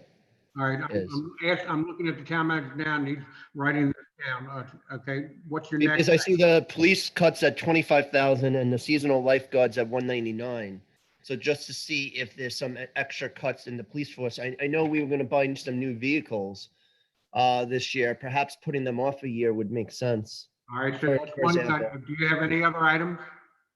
That's So- it. Can I, Yeah, go ahead, town manager. we keep having this same misunderstanding. In the operating budget, there's 6 pages of items. There's a series of line items underneath the bottom line of the operating budget that are capital projects. None of those are funded. The police vehicle replacement, none of that was funded as part of the operating budget. So those are not cuts that we can say we're not going to buy any police cars, but that doesn't affect the operating budget at the moment. Commissioner Moskowitz, you understand that? No, I understand that, but it's still, if we do buy the police cars, there's still an expense. So that was my suggestion, delaying that for a No, year. what I had asked for was, you're saying that you feel there should be additional cuts than is projected under this present. Ask the police chief what additional, besides the seasonal police and extra duty policing, what additional cuts can be made to try to reduce The the town expense. manager has that written down. Yes. Okay, anything else? Any other commissioners that have anything that they would like? Commissioner Persinger? Yeah, excuse me, a couple of things. With respect to the seasonal police, I wonder if there couldn't be some more thinking done about the possibility of just reducing the number. I know you're starting now with 16. If you make some alternative assumptions about the kinds of crowd sizes that you might be faced with? Is it possible to cut that to 14 or to 12 or to even 10? I don't know anything about how a police chief would go about determining his staffing level, but it just seems to me that it has to be driven at least in part by the expected burden that those police officers are going to face. So if we look at this and we think there's a good prospect of having reduced crowd numbers here in town, that may be a good implication that we could do with fewer seasonal police. You flipped your Jesus, just lost my tablet. yeah. Well, your picture flipped to the side too. But that's We all all. just turn our heads, we'll be fine. Yeah. Commissioner Persinger, can I suggest that you might also write down your suggested and send it to the town manager? Yeah. Commissioner Persinger? He's frozen. Frozen. Oh, he's frozen. I don't think it's ours. I think it's his. So I would make that suggestion to everybody also. Write down your suggestions for increased cuts or increased or decreased cuts in certain areas and send them to the town manager so he'll know in general what we're thinking about when he brings back another package to us. And in between that time, we should be discussing where we think we should increase or decrease cuts, et cetera. Anybody else that have any questions or comments on this subject? Not that I haven't shared. Town manager, do you feel that you've gotten enough, we'll get enough information from us now? Is there anything else that you would like me to direct or ask the commissioner to follow through with? I'm good for now. You're what? I'm good for now. Good for now, okay. All right, I would suggest if it's all right with everybody that we move on to our next item.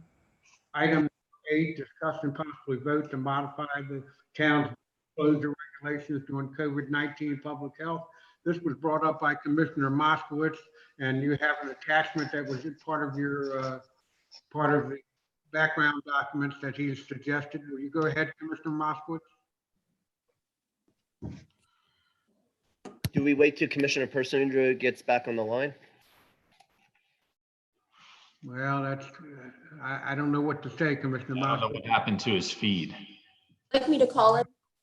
Yeah. Please. Okay, hold on one second, then we'll wait for a few seconds here.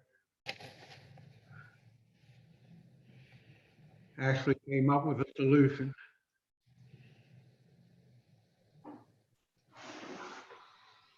In the meantime, I would encourage everybody to please follow through, and if you have changes, items, in particular, items that you think need to be greatly increased or decreased or whatever, please get them to the town manager so he can have some base item, some base to start from with our comments, so it's not just caught off guard at the next meeting.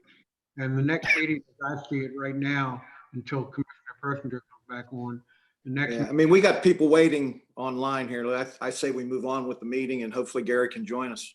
Hold on one second. Go ahead, Ashley, what did you say? His tablet cut out, so he's getting back on right now. There he is. He's here. Getting back, okay. Is he back on?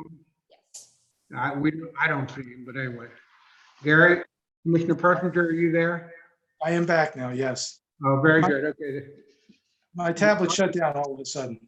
We thought you walked out on us.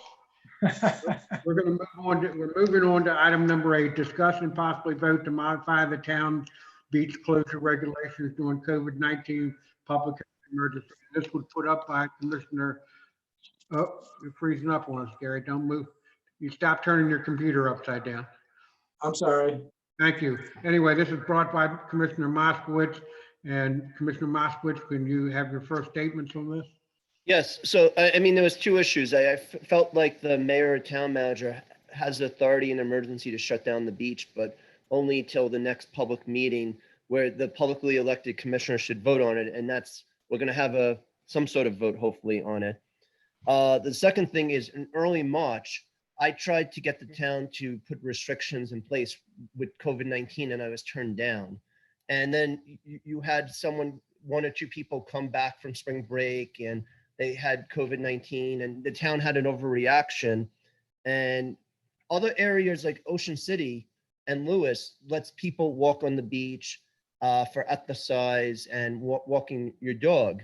And I look at it as there's a few things. There's a science aspect. People walking the beach are, if they're walking and not like congregating, they're not going to be spreading COVID-19. So there's a science aspect. How is it okay to walk on Route 1, but not walk on a beach, which is a much wider spaced out area? Safety issue. Route 1 is undergoing construction, and now that you have a lot of people, as the weather gets warmer, congregating on Route 1, it's much safer to walk on a spaced out beach where you don't have cars.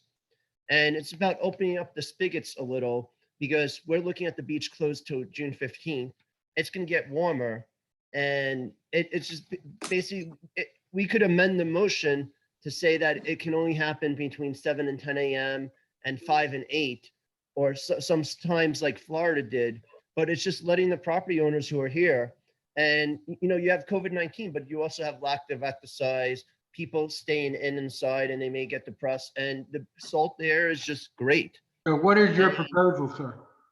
So my proposal would be to open up the beach from 7 a.m. to 10 a.m. and then also from 5 to 8. So 3 hours in the morning and 3 hours in the evening, and just for exercise and walking your dog, not for congregating. And the town manager would have the authority to suspend the rules at any time should things go bad. But it's opening up things a little spigot. And just for the full disclosure, I have a dog. He's a senior dog. He doesn't make it to the beach. So, I mean, I'm doing this because I see there's a lot of property owners in this area and a lot of residents who would like the opportunity to go to the beach. And from 7 a.m. to 10 a.m. and 5 to 8, it's just letting people just go on the beach and get some exercise, with the assumption that if they do congregate and you do have more than two adults together, the town manager can stop it at any time and then shut down the whole beach. So it's a benefit to the people, but also something the town manager could take away. All right, thank you very much. I'm going to go down the line here and ask for comments, and then later on we'll talk about a motion. And just Commissioner Bauer. Yeah, so a couple things, and I asked this question earlier of Fred. Fred, are we allowed to open the beach only to certain people, like residents or county residents or Rehoboth residents and Dewey residents, and or is that an infringement of people's rights? Town Attorney, would you like to answer that question? Well, generally speaking, that would not be a permissible action on the part of the town to distinguish between people who are residents and people who are non-residents. But we're in a state of emergency. And I did hear your question raised at the very beginning of today's meeting in response to this. And I can't say I did any real research, but I have noticed that closing beaches or opening beaches only to residents is something that has been done in various jurisdictions. I mean, many jurisdictions in a phased reopening are allowing residents on versus non-residents. So there is that is proving to be typical. I'm not arguing in favor of doing that or against it, but apparently that is a practice that is predominant in these areas of the beach. Now, there are a lot of practical concerns. I mean, we heard from a member of the public and another person who may have had the same last name.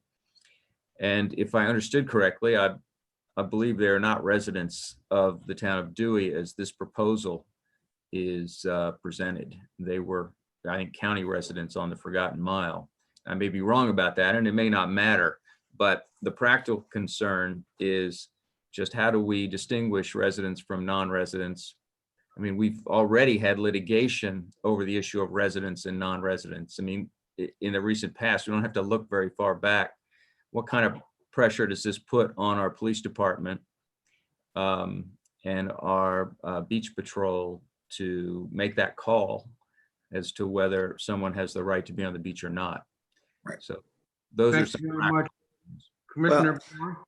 Yeah, so I mean, so based on that, Scott, would you give us some guidelines of how much staffing how many hours was David recommending for this? 6 hours a day? Total of 6. So how much policing do we need? Every 5 blocks, every 3 blocks? And what's the cost of that going to be? Obviously overtime involved. So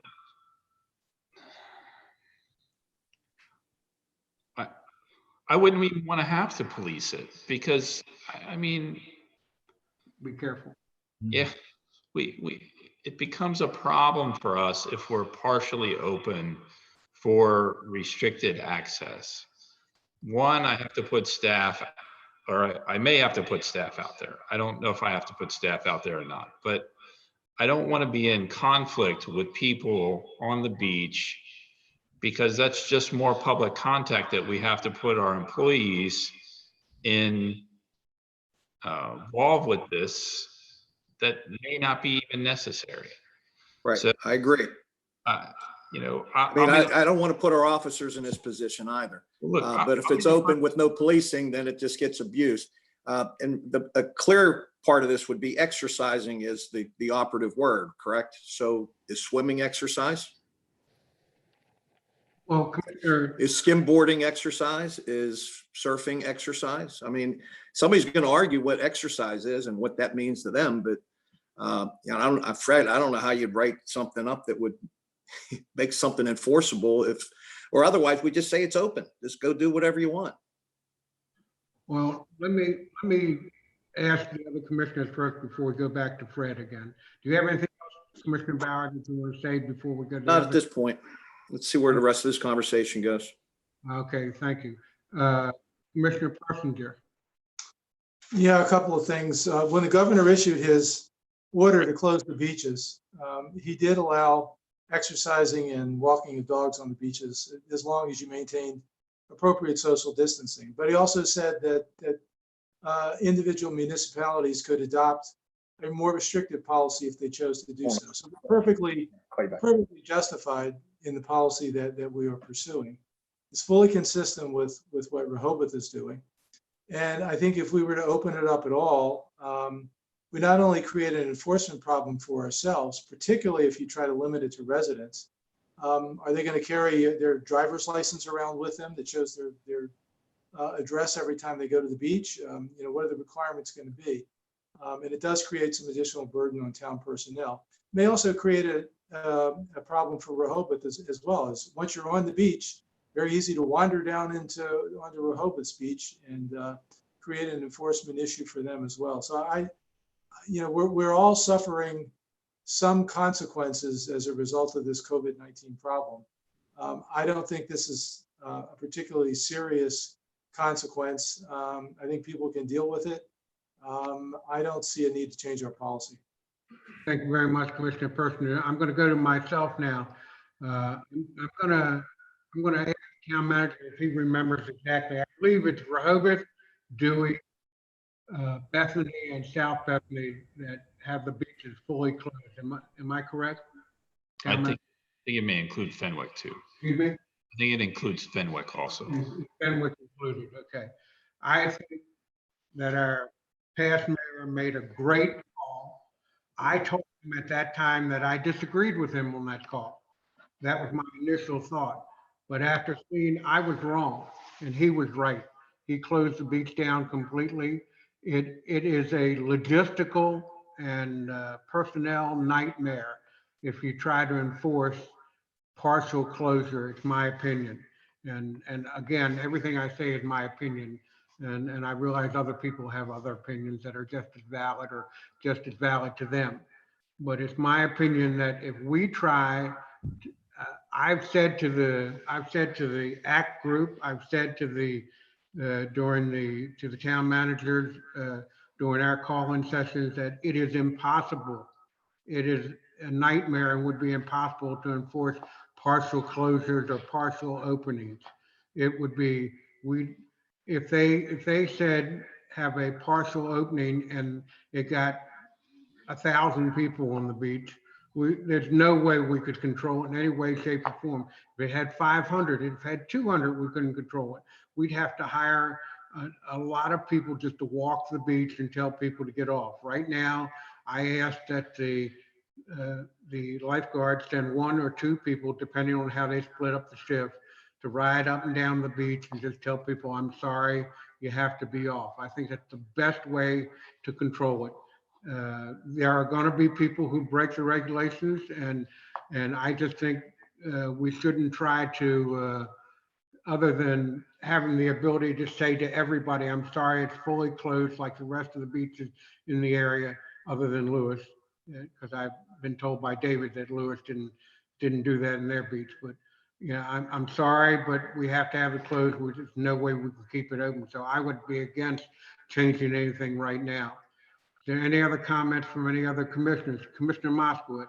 Yeah, so first of all, you have on Route 1, you don't have policing basically to see if people walk together. So to say that you would have to police the beach the same way you do Route 1, it doesn't make sense, and the police are using drone technology. That said, we do have a Bayside beach, and it is possible, the rules that are in place, I don't know if they apply to the Bayside. And it's very possible people could be doing on the Bayside what they're not doing on the ocean. So that's something to consider. I would request that it's going to get warmer, and we're not looking to at this time vote on it, it seems. And I can modify a proposal to make it. We have discussed and vote, so. Yes, so but I'm saying I don't think that there's the votes for it. So, I would suggest that you put forth a motion. well, my motion would be to table this to the May meeting. When I can tweak the proposal maybe with the town manager and the mayor, and it'll be warmer and we'll have more clarity. So I would motion to table till the May meeting, this item. And Fred Townsend, our town attorney, I can always forget how we have to handle it. A motion to table is always valid, right? And Well, there's no preceding motion. So we don't have to worry about this motion to tabling taking precedence over another motion that's on the floor. gotcha.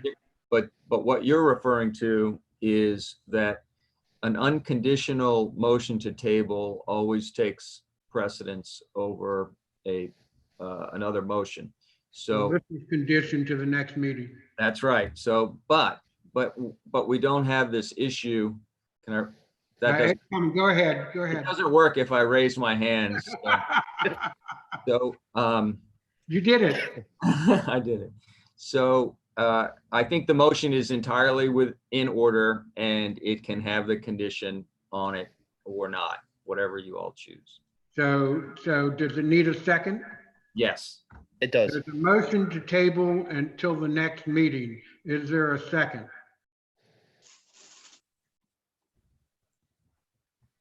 Hearing none, the motion to table fails. Is there a second for the, Commissioner Moskowitz, did you wish to make an actual motion to pass this now? It doesn't have the vote, so it would be wasting time. So I'd rather go to the next item. Okay, well, the next item is committee reports. And No, we added an item at the beginning to talk about making the next meeting at 10 a.m. okay. To help reduce staff Good. overtime Thank you, costs. sir. I appreciate that. There's a May 8th meeting scheduled. It's originally for nighttime. That's when we go to the nighttime, right, town manager? The meeting is scheduled, it would be Saturday, the 9th at 9 a.m. The nighttime meetings start in June typically if they fall after, if it's before May 15th. So I think what you would want to do is change it from May 9th at 9 a.m. to May 8th at 10 a.m. from what it sounds. I got you. Thank you for clarifying that for me, Ashley. I appreciate that. Mr. Moskowitz, do you have I'm sorry. I didn't recognize Commissioner Bauer. All right, so we have a regularly scheduled meeting that are on Saturdays, except for the months of June, July, and August, correct? Right, and the reason. So that- we're looking to now change a long time process to move to a Friday now? You finished giving me the answer. This was brought up not because necessarily the commissioners wanted. It was originally brought up by the town manager so that we wouldn't have to spend overtime money, et cetera, for bringing people on Saturday on the weekend. But go ahead, Mr. Bauer, I apologize.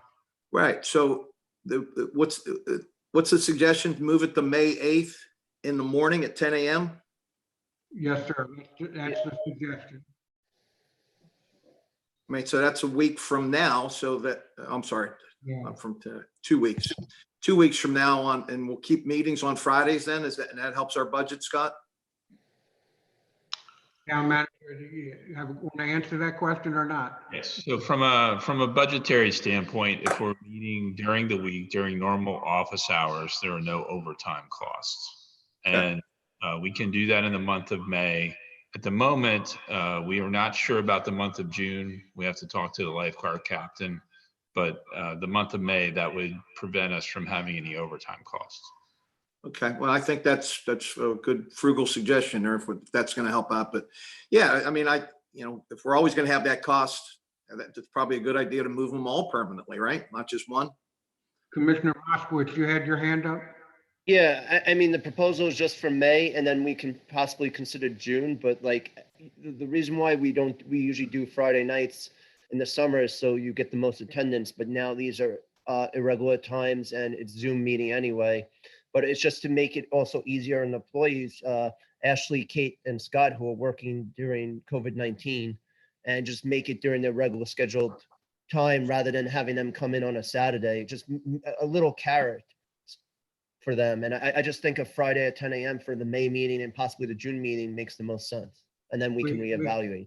Thank you, Commissioner. We have to remember, I just want to remind people why it was originally changed. So that we would have it at nighttime meetings at Friday. We did it that Friday.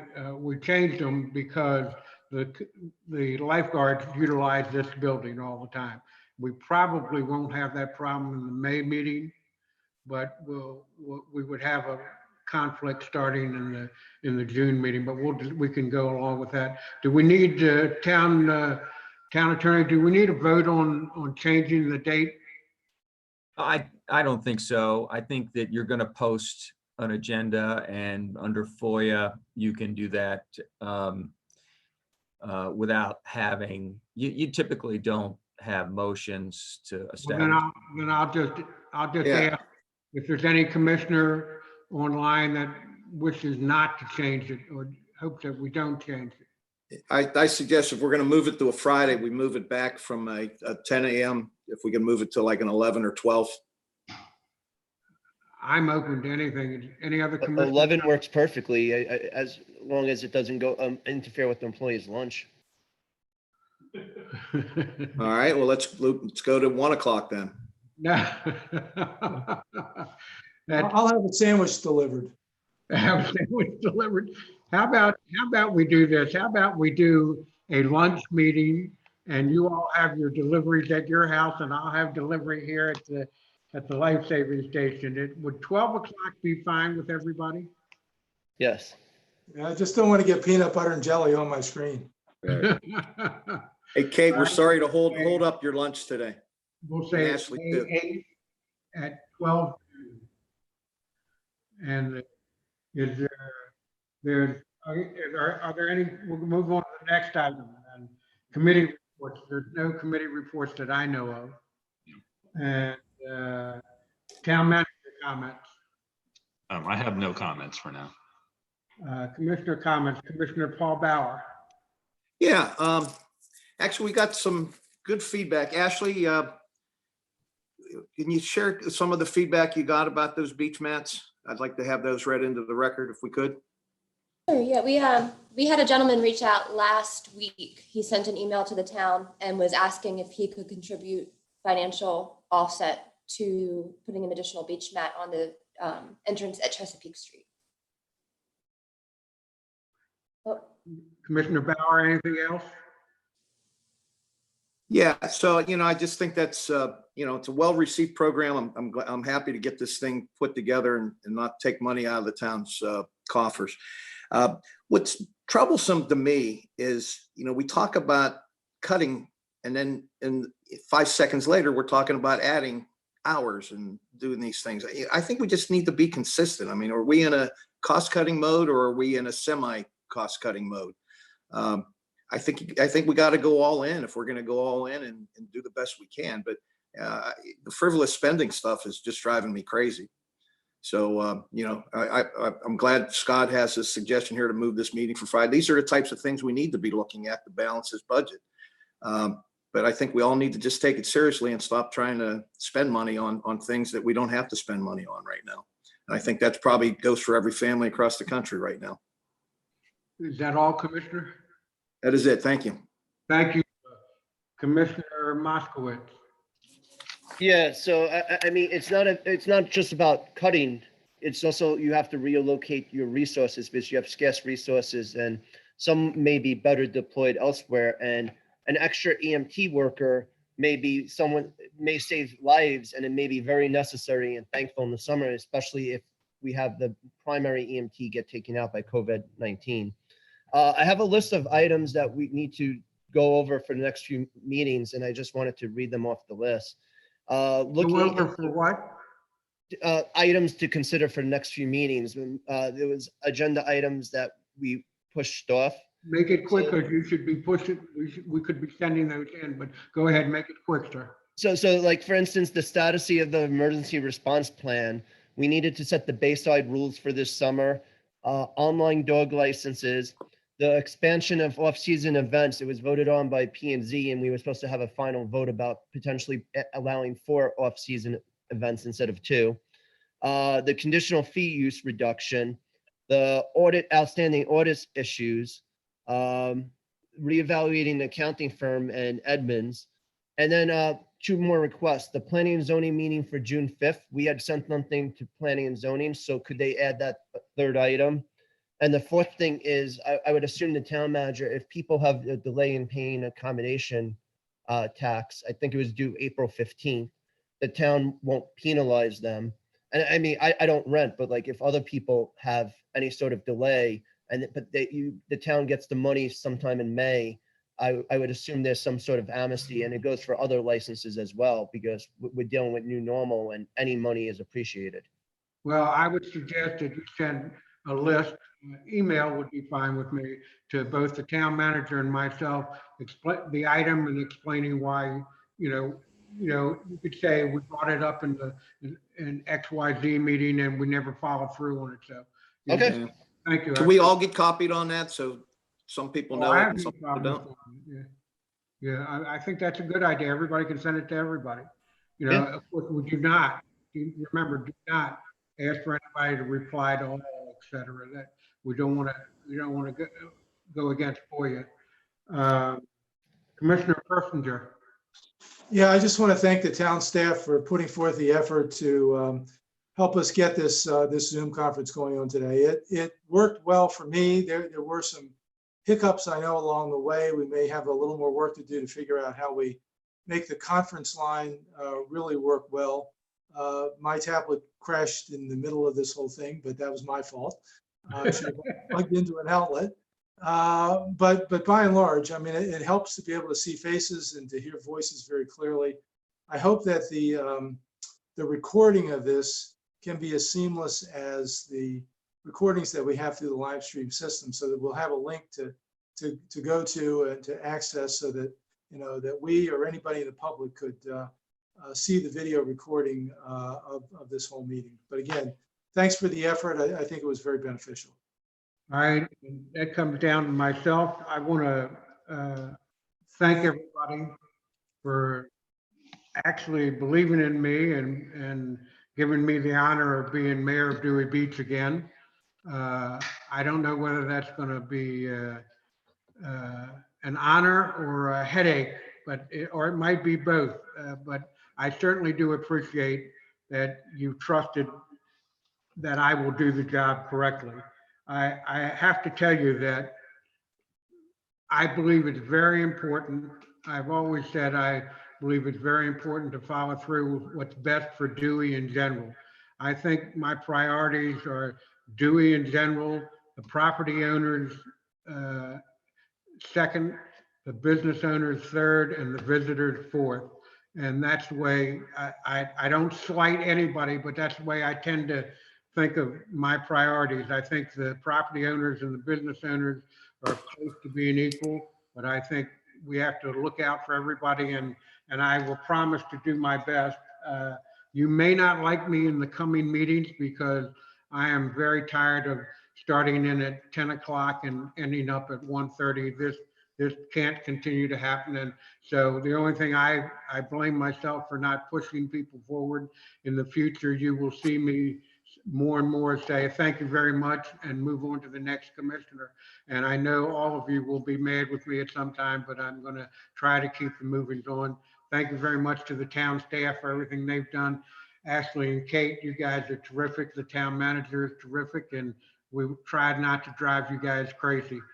I'll accept a motion to adjourn. Well, can you just Motion to state your adjourn. name so people know you're not Scott Koenig Senior? Yeah, all right, yeah, yeah. Motion to adjourn. All in favor, say Motion aye. to adjourn. Second. All in favor, say aye. Aye. Aye. Aye. Thank you very much. See you later. See you, everybody. Bye.